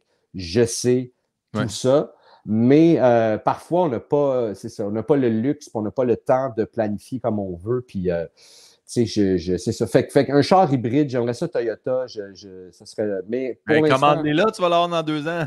Exactement, c'est ça. Faut que tu commences à y penser là. Mais oui, il faut. ils sont vraiment beaux. Puis ils sont dispendieux aussi. Fait que j'aurais besoin qu'on m'offre un rôle dramatique pour que je puisse commander mon char le plus vite possible, s'il vous plaît. Mais là, appelle Pat Bélanger, il est full plugué Toyota. Ah oui, Chris, c'est vrai. Ben, je vais l'appeler. Rénover un condo ou éduquer un bébé chiot?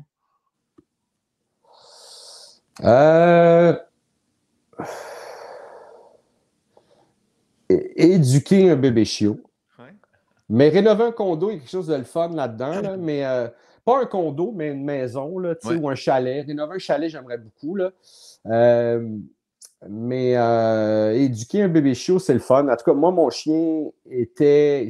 On était chanceux, nous autres. Là, on a vraiment un bon chien qui n'était pas compliqué. Après 4 jours, il était propre. Ouais. À l'écoute, c'est un chien qui veut nous faire plaisir. Autant qu'on veut lui faire plaisir, elle veut nous faire plaisir. Fait qu'elle fait tout ce qu'on lui demande. Vraiment, c'est un bon chien. Fait que c'est sûr que mon expérience, j'ai eu une expérience là-dedans, fait que elle est biaisée. C'est sûr que je vais dire éduquer un bébé chien. Rénover un condo, ça m'a apporté. Moi, j'ai rénové ma maison chez nous. C'était un triplex. J'en ai fait un duplex. J'ai eu de l'aide au départ. On était 2 là-dedans. Mais c'est un ami que j'ai perdu. Ça a créé beaucoup de. Ça m'a créé des problèmes de santé. Ça m'a créé. J'ai mis beaucoup d'énergie. Je suis fier du travail que j'ai fait. Je suis content du travail que j'ai fait. J'ai sauvé beaucoup d'argent. J'ai appris énormément. J'ai appris à aimer aussi travailler avec mes mains. J'adore ça. J'ai un énorme respect pour tous les gens qui travaillent avec leurs mains, tous les corps de métier. Je vois l'importance de tout ça, mais c'est difficile. C'est difficile. Ouais. Je l'ai fait dans la trentaine. Là, je suis dans la quarantaine. Je ne sais pas si bientôt la cinquantaine, puis je ne sais pas si ma santé pourrait reprendre de la charge de travail que je me suis mis sur les épaules. Un chalet, quelque chose que tu fais un peu plus relax, un peu plus... ça, je serais game de l'entreprendre, même d'ici 10 ans, c'est pas quelque chose qui me ferait peur, mais une maison, là, la prochaine, elle va être faite. Elle va déjà être construite. Ah ouais. S'il reste un peu de finition, c'est correct, mais je refais pas là, au complet. Là. Défaire puis refaire, là. Ça, je me rembarque pas là-dedans. Échapper une toast du mauvais bord ou échapper Julie Snyder?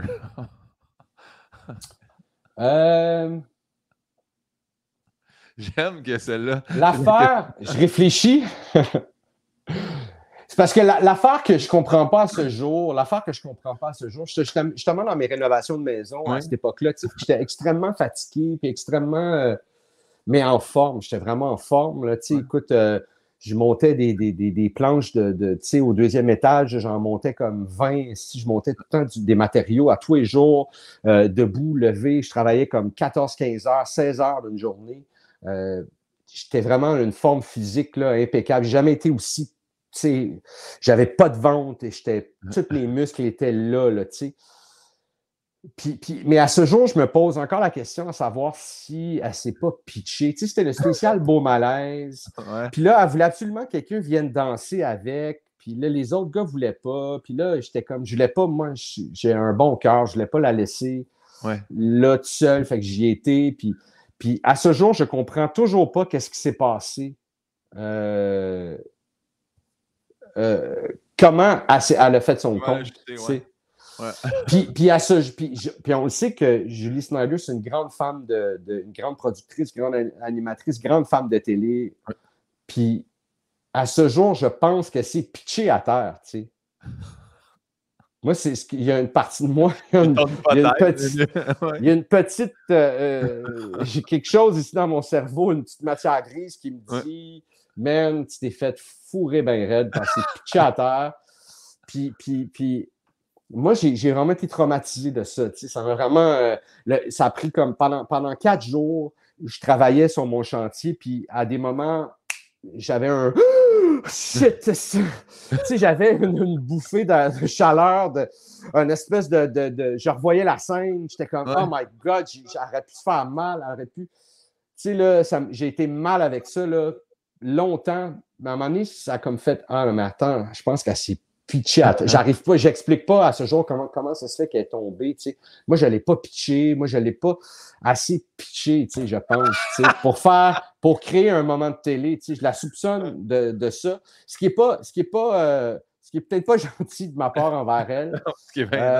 Mais j'assume pleinement. Si elle me posait la question face à face, je lui dirais oui, je pense que tu t'es pitché, Julie. Je sais pas si elle me le dirait. Sûrement qu'elle me le dirait. Peut-être rendu là, elle te le dirait. C'est là, elle sort les archives puis elle sort les vraies affaires. One-on-one, peut-être qu'elle me le dirait.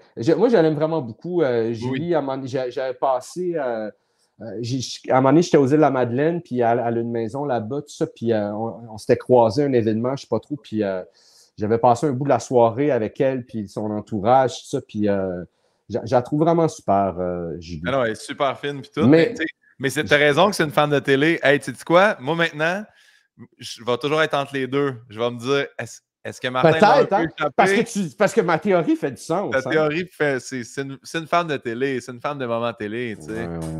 Elle a sauté dans le fleuve. Elle peut bien se laisser tomber. Ouais. Pour un spécial Beau Malaise, man. Tu sais, c'est sûr qu'elle n'a pas laissé tomber, elle n'a pas échappé cette affaire-là, puis elle a créé un malaise télévisuel elle-même, c'est sûr et certain. Je suis pas mal certain que c'est ça. Mais fait que j'aime mieux échapper une toast qu'échapper Julie. Oui. Mais la toast, d'habitude, se pitche pas de mes mains. Ouais. Fait que voilà. Fait que voilà. Avoir sa face sur des panneaux de pub ou avoir son nom dit dans les Simpsons? Avoir son nom dit dans les Simpsons. Ouais.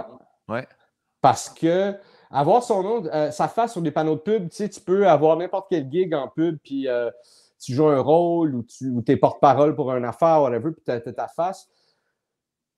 Avoir son nom dit dans les Simpsons, c'est comme si, OK, tout à coup, tu fais partie de la culture. Ouais. Puis avoir ta face sur un panneau, c'est que là, tu fais partie du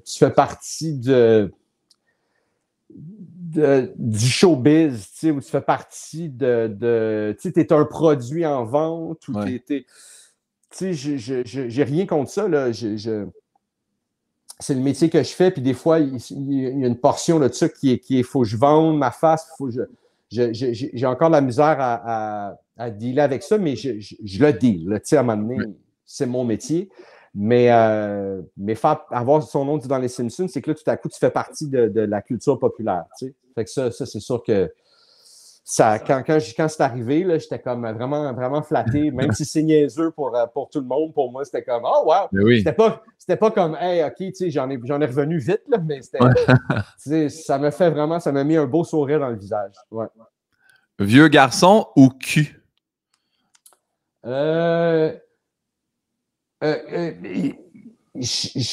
Vieux garçon, j'ai pas eu le temps de le rendre à terme, fait que il n'est pas dans la balance, tu sais, comme show, parce que je l'ai fait peut-être une quinzaine de fois, tu sais, puis là, la pandémie était là, il fallait reporter encore des dates, tout ça, puis j'étais rendu en couple, j'étais plus à l'aise avec, pas certains propos du show, mais il y a des affaires que j'avais moins de plaisir à faire, tu sais, parler de célibat, parler de dating quand tu es en couple, il y a comme une zone dans laquelle tu peux moins aller jouer, tu peux moins te permettre de...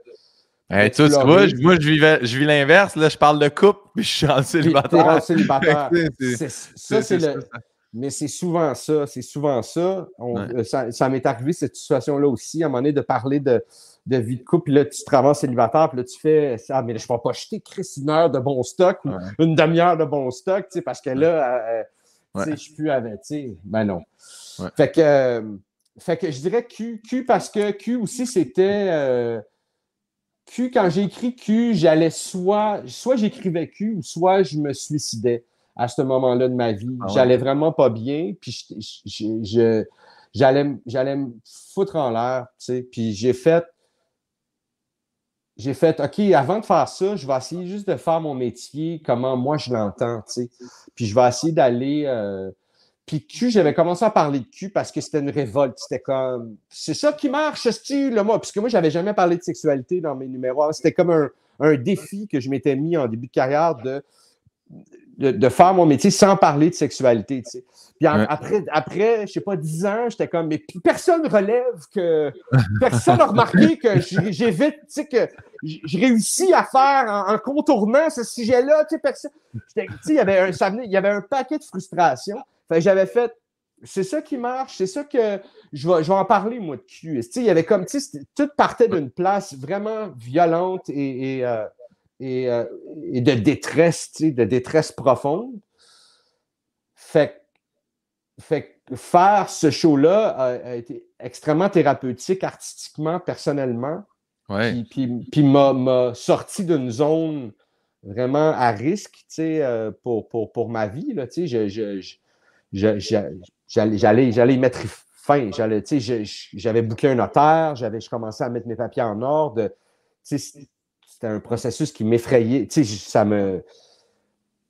Fait Q all the way. Même si la captation, j'aime ce qu'on a fait avec Adib, tout ça, mais ma performance qu'on a captée, j'en suis pas...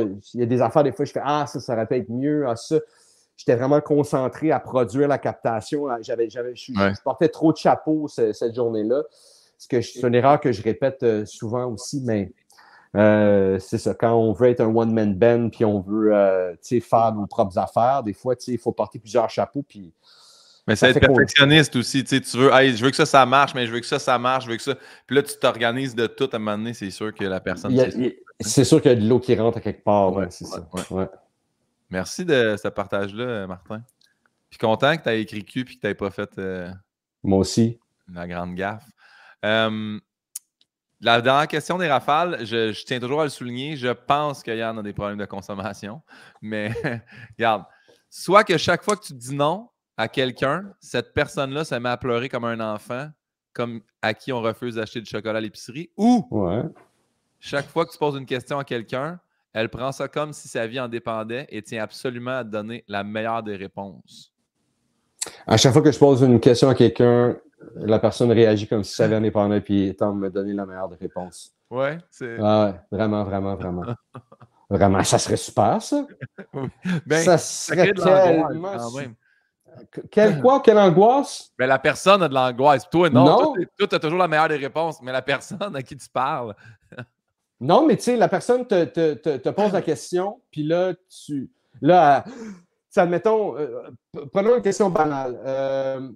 Est-ce que les spéciaux annoncés dans les circulaires, vous les avez en magasin? Oui. Ah, ben parfait. L'angoisse est terminée, tu sais. Une fois qu'elle a répondu, est-ce que tu mettais un condom avec ton ex? Non. Tu veux qu'elle donne. Merci. Ah, mais merci. À la prochaine. Mais cette question-là, ma vie en dépendait. Ouais, oui. Ça. Non. Mais ouais, non. Facilement, le deuxième choix, facilement. C'est quoi ta plus grande peur ou phobie, s'il y en a une? Mais moi, j'ai peur des seringues. J'aime pas les seringues, tu sais. Puis en vieillissant, il faut que je fasse des prises de sang. Plus souvent, j'ai des problèmes de glandes thyroïdes. Fait que il y a une couple d'affaires, il faut checker en faisant des prises de sang. Fait que, tu sais, puis là, c'était le temps des vaccins aussi pendant la COVID, tout ça.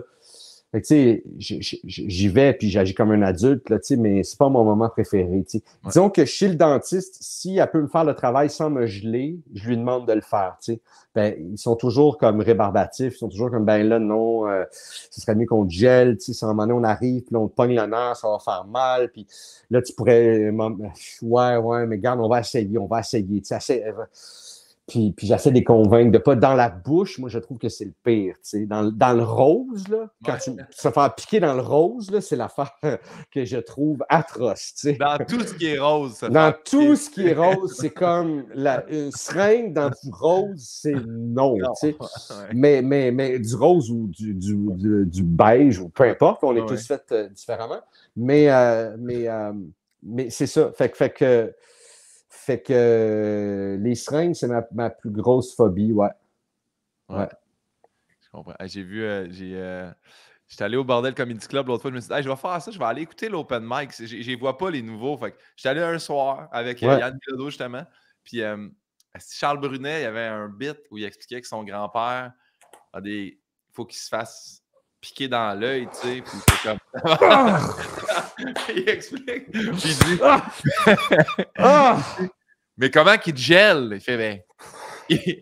C'est ça. Oh my God! Je voulais pas te faire. C'est juste que. Oh my God! Je capoterais ma vie. Hey, moi, je serais comme. Tu sais quoi, je dois devenir aveugle sinon? Ben, ils sont act-out est tellement bon. Tu sais, tu vas prendre un vaccin, n'importe quoi, il te dit. Ton truc, c'est que tu regardes ailleurs. Là. Ouais. Chris, c'est là. Bon gag, ça. Bon. Ça m'a fait vraiment rire. Bon gag. Hey, il faut que tu rentres à l'intérieur de toi, dans ta tête. Il faut que tu t'imagines ailleurs. Oh my God. Moi, endors-moi au complet. Là, tu sais. Mettez-moi une puff de quelque chose. Là. Tue-moi. Tue-moi, puis après ça, fait plus besoin de te piquer dans l'œil. Il est mort. Oh my God. Qu'est-ce que tu souhaiterais pas à ton pire ennemi?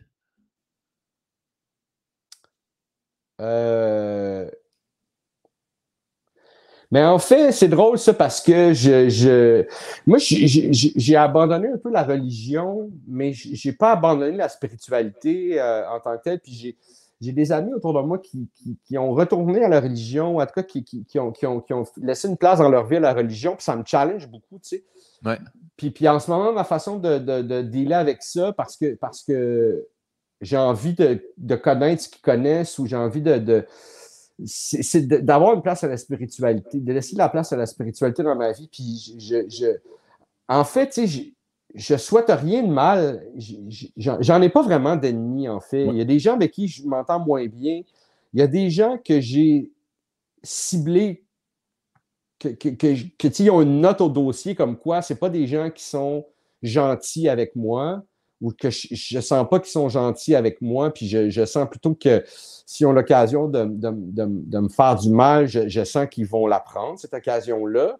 J'essaie de ne pas leur donner l'opportunité. Évidemment, comme ça ne me met pas dans la position où je dois justement me venger, où je dois les catégoriser comme étant des ennemis. Tu sais. J'essaie je souhaite rien de mal à personne. Je fais même des fois l'exercice de penser à des gens random puis à leur souhaiter beaucoup d'amour puis à leur envoyer beaucoup d'amour puis des ondes positives.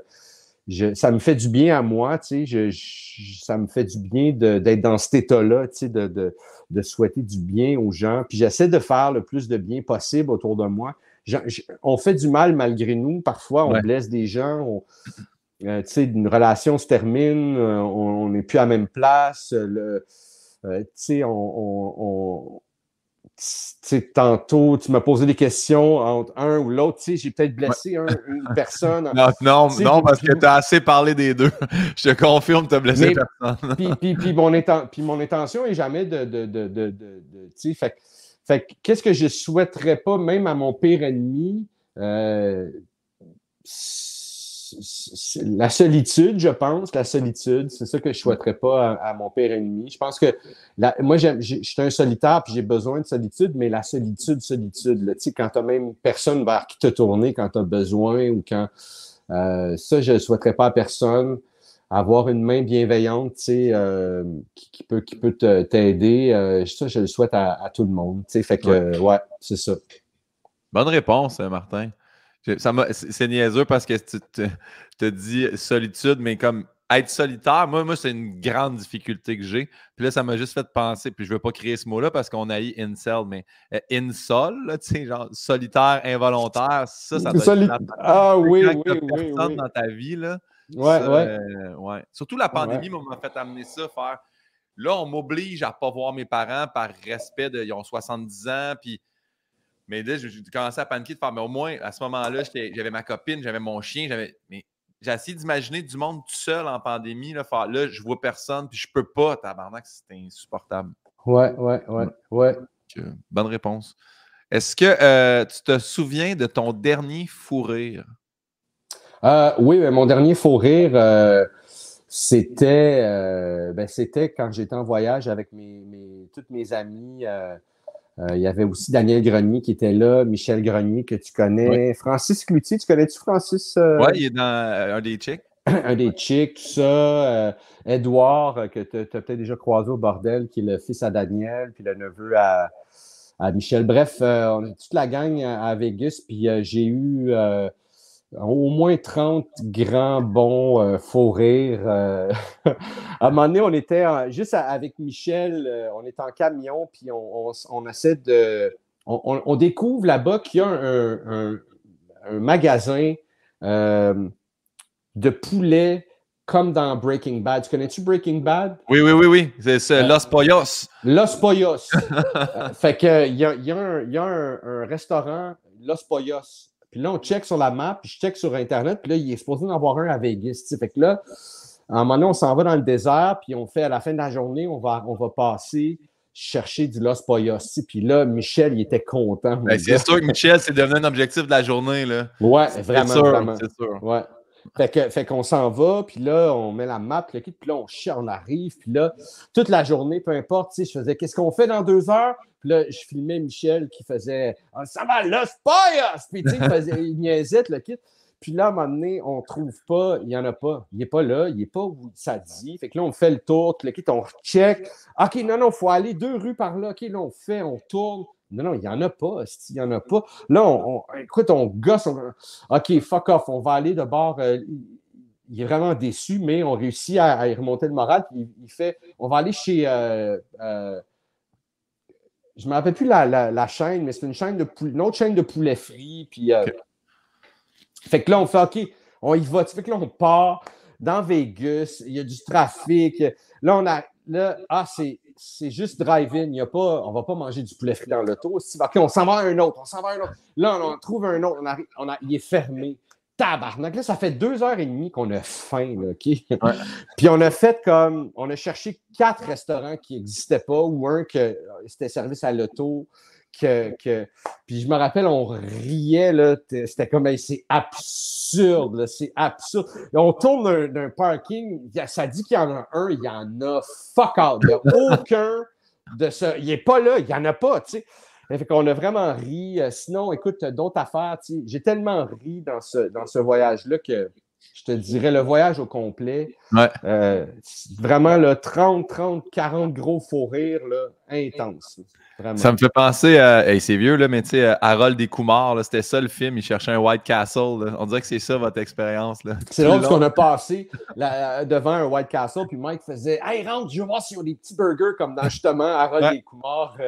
Puis moi, je connais. Ah oui, White Castle. C'est la première fois que je voyais ça. C'est la première fois que je rentrais dans un White Castle. Puis finalement, il n'y avait pas de petits burgers. Fait que... À New York, il y avait des petits burgers. Je me rappelle, j'étais allé avec mon ami Luc Brodeur-Jourdain, puis il était comme « Les gars, j'arrive du White Castle. » Puis on est comme « OK. » Non, mais j'ai des petits burgers. Puis on était bien, bien heureux de ça. Mais hey, des petits burgers. En 2003, je pense. Ouais. C'était ça, 2009. En 2009. On s'en calisse de l'année. La prochaine question est, selon toi, ça a été quoi ta plus grande épreuve? Voyons. Ma plus grande épreuve... ma plus grande épreuve... Mais c'est une bonne question, je ne sais pas. J'ai pas vécu de grandes épreuves. Mais Anne Labrèche, elle m'a brisé cette question-là. Elle dit, ben voyons, Guillaume, la vie? Là, je fais comme, oui, effectivement, la vie, c'est une grande épreuve. Là. Ouais, la vie, c'est une grande épreuve. J'ai pas l'impression que j'ai vécu encore ma plus grande épreuve. J'ai pas l'impression que j'ai vécu de très grandes épreuves non plus à ce jour. Tu sais, j'ai vécu des moments plates, j'ai vécu des moments difficiles, j'ai vécu des revers de fortune, j'ai vécu des humiliations publiques, des choses qui me hantent encore aujourd'hui, qui font que ma carrière, elle ne sera jamais ce qu'elle aurait pu être. J'ai vécu des choses qui étaient socialement difficiles à gérer sur les médias sociaux. Mais c'est pas ce que j'appelle des épreuves. Tu sais, une épreuve, c'est combattre une maladie pour moi, c'est d'accepter un handicap, c'est essayer de faire fonctionner une famille qui est dysfonctionnelle ou qu'il y a quelqu'un qui est en train de combattre une maladie ou livrer le combat de sa vie à travers ça. J'ai pas vécu encore de grandes épreuves, je m'en souhaite pas. Tu sais, j'ai beaucoup d'admiration pour les gens qui le font puis qui en sortent grandis de ça. J'aimerais poursuivre ma vie sans trop grandes épreuves. Je serais assez en paix. Je serais assez en paix que Saint-Pierre à la porte, il me dit juste good job et non pas wow! Tu sais, bravo! Qui me dit juste comme hey, it was perfect, man. It was easy, all right. Tu sais. Ouais. J'avoue, j'ai même pas pensé Saint-Pierre, peut-être qu'il parle en anglais, tu sais. J'ai même peut-être, mais sûrement qu'il doit parler une couple de dialectes. Il doit s'adapter. Ouais. La prochaine question, je tiens toujours à rendre les honneurs à RuPaul parce que je l'ai volé dans l'émission RuPaul's Drag Race. Mais en gros, c'est juste qu'il montre tout le temps la photo de la personne jeune. J'ai pas une photo de toi jeune, Martin, mais si tu avais la chance de croiser le jeune Martin, qu'est-ce que tu lui dirais? Je lui dirais... Mais ça aurait un certain rapport avec la confiance en soi ou l'amour propre. Parce que je me rends compte qu'il n'y a pas grand monde qui s'aime, comme dans l'excellent podcast Tout le monde saillit. C'est une vérité, là, tu sais. Les gens se rejettent beaucoup. Puis les gens qui frontent une certaine confiance sont souvent un iceberg à l'envers. Là, ça tient sur une petite pointe. Là, puis, fait que ça aurait rapport avec ça. Ça aurait rapport avec juste accepte-toi. C'est ça. Ouais. Ça serait prépare-toi. Prépare-toi, ta vie va être un deuil, mais au moins tu n'auras pas de grandes épreuves. C'est un long deuil tranquille, mais... Ça va être un long deuil tranquille, mais ça sera pas... tu n'auras pas d'épreuve... en tout cas, c'est ça. Ouais. Ça aurait rapport avec ça, en tout cas, je pense. Mais j'aimerais pas me rencontrer jeune. Ouais. Non? Non. Je ris parce que j'ai eu comme invité la semaine dernière Charles Pellerin, puis... J'ai dit, qu'est-ce que tu dirais, jeune? Puis c'est juste avec la face qu'il a fait dans l'écran, il fait, c'est pas un cancer que t'as. Mais ça me fait parce qu'il fait de l'alopécie, tu sais. Ouais. On venait d'en parler, mais asti, il m'a cassé, là, je m'attendais pas du tout, tu sais. Puis je fais comme très bonne réponse. Ça m'a fait rire. La prochaine question, c'est, ça a été quoi ta découverte cette année? As-tu quelqu'un, un artiste, une œuvre, une chanson, que ça soit un livre? Découverte cette année, je te dirais, c'est la série de Bear. Oui! est disponible sur Disney. Moi, cette série-là, ça m'a allumé là, à un point. Là. C'est la meilleure chose que j'ai vue en télé depuis longtemps.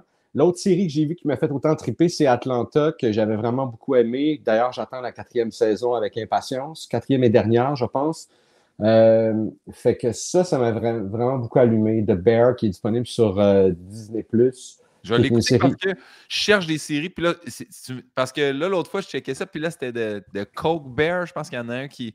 Il y a l'histoire ou un film d'un ours qui a pris 30 kilogrammes de Ah, cocaïne. ouais, non, En ce c'est moment, pas. c'est Je un l'ai film. vu la pub de ça. Ça a l'air d'être un film d'horreur, tu sais. Ouais, Ouais. ouais, c'est un ours qui est tombé sur de la coke, je pense, puis que là, Ouais. il est déchaîné.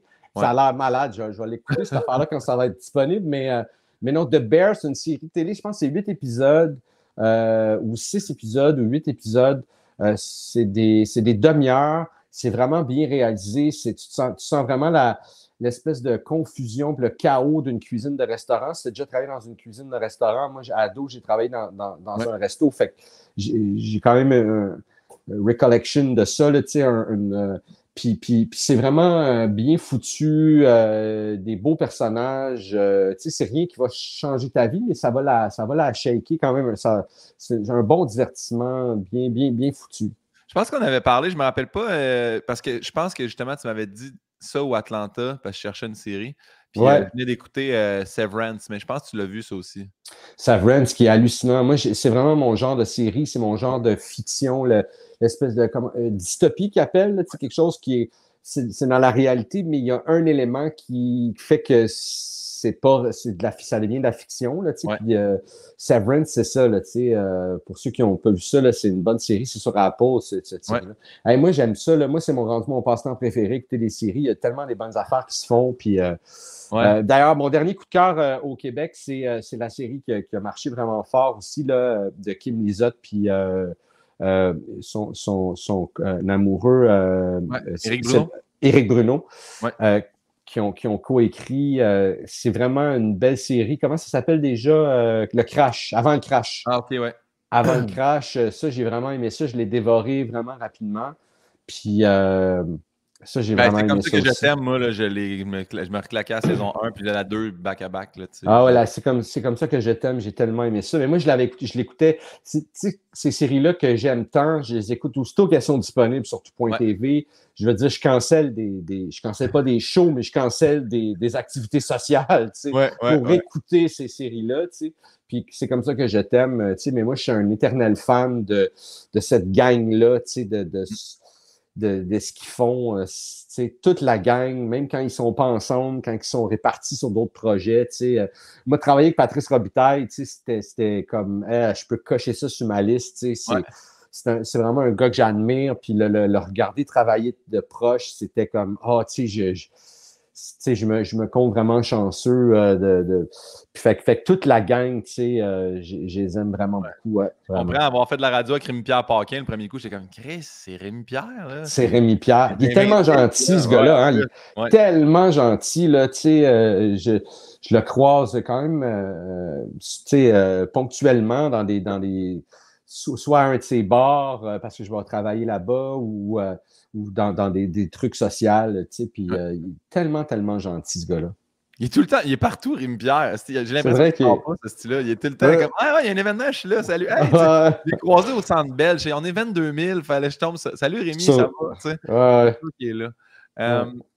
La prochaine question, en fait, c'est la question de mon dernier invité. Fait que c'est toujours comme ça. Fait que tu vas devoir poser une question à ma prochaine invitée également. Est-ce que je vais savoir c'est qui ta prochaine invitée? Oui, tu vas savoir. Ben oui.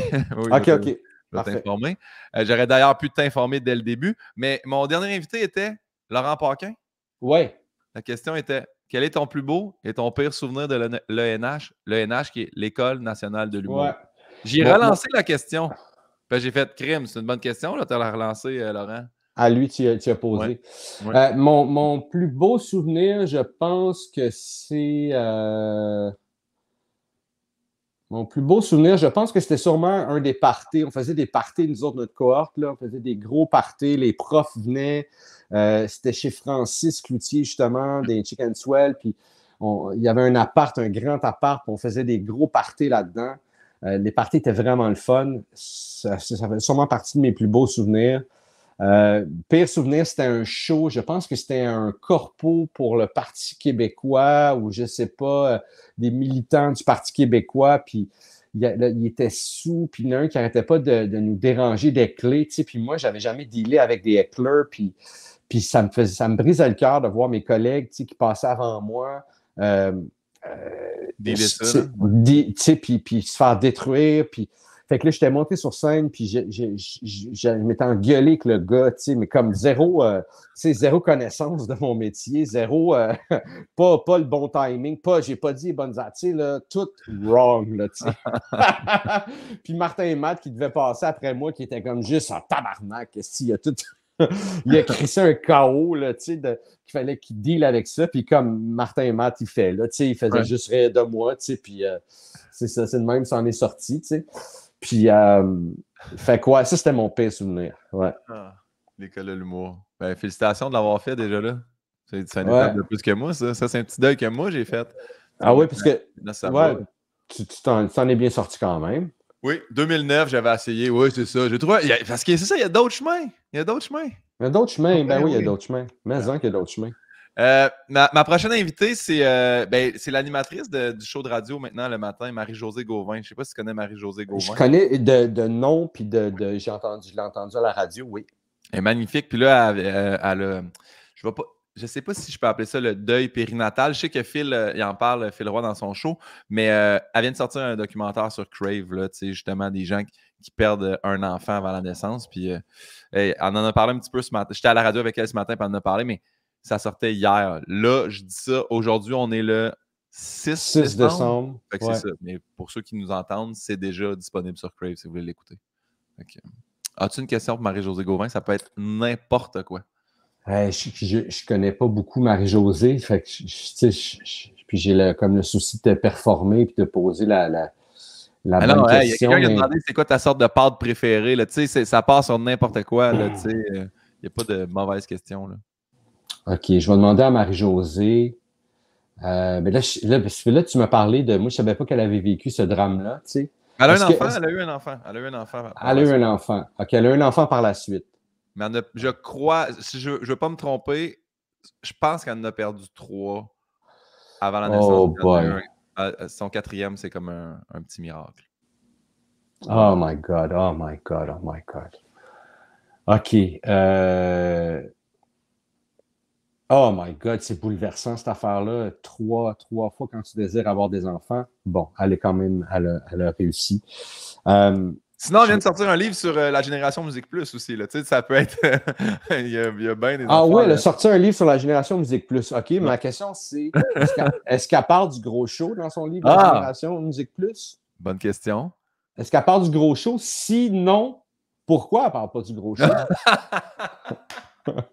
Si oui, de quoi elle parle? Okay, si oui, qu'est-ce qu'elle dit exactement? Mais c'est sur, bon. Le gros show. Question. C'est vrai. Hey, en plus, quel con, j'aurais dû te lancer là-dessus en partant. J'ai même pas pensé Musique Plus, le gros show puis tout. Mais oui. C'était tellement bon, Musique Plus. C'est tellement triste que cette chaîne-là ait débarqué. C'est vraiment... Ça, ce n'est, je trouve, un gros monument culturel de nous, ça, au Québec. Musique Plus, ça a fait école pour un paquet d'affaires. Puis... J'entendais, je pense que Tatiana Polvoy a fait un podcast sur Musique Plus. Je ne sais pas si elle parle de nous autres. Je ne pense pas qu'elle parle de nous autres. Je suis déçu. Mais j'ai écouté des extraits ou après j'ai écouté une entrevue où on en parlait. Puis c'est vrai ce qu'il disait. C'était vraiment Internet avant Internet. Puis c'était vraiment... moi, j'ai appris beaucoup, puis j'ai connu beaucoup de monde qui sont encore dans ma vie, tu sais, à Musique Plus. C'était vraiment une belle aventure. Le gros show, le gros luxe, Dollar à Clip, tout ça. Dollar à Clip. Ça à côté, là, tu sais. Ouais. Hey, Martin, c'était vraiment plaisant. Merci. C'était très plaisant. Merci beaucoup de m'avoir invité. Ça faisait longtemps que je voyais ton podcast, puis je me sentais vraiment un peu à part, tu sais, parce que voyons! J'étais comme, un jour, il va m'inviter, tu sais. Non, moi, je suis pas le genre à aller cogner au pop à faire « Hey, moi! » Parce que sinon, je ferais tout le temps ça, tu sais. Je me sens toujours mis de côté, puis rejeté. Je suis quelqu'un qui se rejette beaucoup. Fait que veux pas, la moindre chose qui pourrait être identifiée ou interprétée comme ça, c'est sûr, je le prends comme un rejet. Fait que je vois deux personnes parler dans la rue, puis je fais, je le vis comme un rejet. Il parle pas à moi. Ah non, Chris, il parle pas à toi. Ils te connaissent pas, crétin. Fait que en plus, c'est tellement intéressant dans un podcast. Je pense que t'es, pour vrai, un des meilleurs invités de podcast. Puis je te vois dans plein de podcasts. Ah, Martin, il est toujours intéressant. C'est tout le temps le fun de jaser. Hey, Chris, arrête, j'aurais dû t'inviter avant. Moi aussi, j'ai attendu avant. Au début, j'étais comme, j'inviterai pas d'amis humoristes. Ça va juste, je vais aller voir des acteurs, du monde de théâtre. Puis maintenant, j'ai fait, mais je trouve que c'est une bonne affaire aussi parce que on est beaucoup d'humoristes qui font des podcasts, puis on a le réflexe d'aller chercher nos amis humoristes parce que des fois, c'est gênant aussi au début à approcher les gens, faire hey, check, moi j'ai un projet, j'ai une affaire. Tu sais, ça demande un peu de courage, puis un peu de confiance. Puis fait que je comprends le réflexe d'inviter des amis humoristes, mais j'aime ça, moi, quand justement mes amis humoristes ont des podcasts, puis ils me font entendre quelqu'un que je ne suis pas habitué d'entendre. Il y a des acteurs qu'on voit juste jouer, il y a des acteurs qu'on voit beaucoup en entrevue, et des gros noms, qu'on a accès à la personne un peu derrière, mais il y en a que tu as moins accès, puis c'est le fun des entendre ou des voir sur un autre terrain aussi, puis de voir autre chose. Fait que moi, je trouve que c'est une bénédiction, puis je trouve que tu as bien fait de faire ça, puis je trouve qu'il faut faire ça, il faut ouvrir. Même sous-écoute, Mike aussi, il ouvre à d'autres. Jerry Allen aussi, c'est un gars que je trouve qui va chercher du monde intéressant, des anciens militaires. C'est hyper intéressant. Ça me donne vraiment accès à ces gens-là que je n'ai pas autrement. Que j'aurais sûrement, si je chercherais, pas si je chercherais, les poissons se viennent pas les poissons. Si je cherchais, j'aurais accès à eux, mais là, ils me viennent par l'entremise des collègues par vos podcasts. Je trouve ça super, moi. Fait que je trouve que c'est une bonne affaire. Tout était bon dans le timing. Martin, as-tu quelque chose que tu aimerais plugger avant que je parte le générique? Qu'est-ce qu'on consomme de Martin Perizzolo? Rien en particulier. Je suis sur les réseaux sociaux pour vrai. Là, en ce moment, je vais retourner un peu plus actif. Là. Ça faisait 2-3 semaines avec. J'avais un rush puis Vegas. Tout ça, je voulais pas mettre je savais pas si j'avais le droit de dire, j'étais avec qui je suis, puis ces affaires-là. Mais je vais être axé sur les réseaux. Je tombe en écriture, fait que je vais vraiment être posé. Fait que il y a des longs moments où je ne serai pas là, puis à un moment donné, je vais faire OK, là, je veux changer de beat. Fait que je vais faire des trucs sur les réseaux sociaux durant les fêtes, en janvier, tout ça. Puis à un moment donné, je vais disparaître, à un moment donné, je vais réapparaître. Puis je fais quelques spectacles d'ici dans les prochains mois, mais rien qui nécessite d'être plugué. Je vais animer au bordel, j'ai des petites affaires, mais j'ai pas de show solo pour l'instant. J'ai pas de date décidée pour l'instant. En mars, probablement que je reprends mon 60 minutes que j'ai commencé à travailler. Fait que je vais peut-être avoir des annonces de dates un peu plus tard après les fêtes. Si tu as des dates à annoncer, tu annonces ça sur un site internet quelconque? Je le mets sur tous mes réseaux sociaux, Instagram, Facebook surtout. Instagram, Facebook. Nous autres, on a à peu près une dizaine d'épisodes d'avance. Fait que des fois, on sort un 7-8 semaines pour les Patreons, ils le voient tout de suite. Mais les autres, fait que si tu dis en mars, ça se peut qu'ils vont le voir comme 3 semaines avant mars. Là, peut-être. Fait que il faut checker ma page Facebook. Puis j'ai mon lien Linktree où je vais mettre toutes s'il y a des billets à acheter, ils vont être disponibles sur mon Linktree. Peris.com, en fait, c'est mon Linktree. Fait que s'il y a des billets à acheter, ils vont être disponibles là. Le lien va être là. Tous mes réseaux sociaux sont disponibles à partir de peris.com. Fait que, mais sinon, tu n'es pas obligé non plus de me suivre ou de consommer du Martin Perizzolo pendant les fêtes. Il y a tellement de belles affaires qui se font. Puis, moi, je veux pas avoir mes oreilles qui cillent parce que tu penses à moi. Là, je vais être en écriture intense sur des projets autres que la scène. Fait que je suis comme, laissez-moi tranquille, tu sais. Non, mais c'est vrai. C'est la moins bonne plug. Tout le temps en train de... Où est-ce qu'on peut te voir? Nulle part, tabarnak. Viens pas me voir. Laisse-moi tranquille, je veux travailler un peu, tu sais. Merci, Martin. Merci à toi. Je parle de générique, c'est violent. Ça part raide. T'es prête? Ça part raide, mais c'était le fun de te voir, Guillaume. Pareillement. J'ai hâte qu'on se recroise. Bye.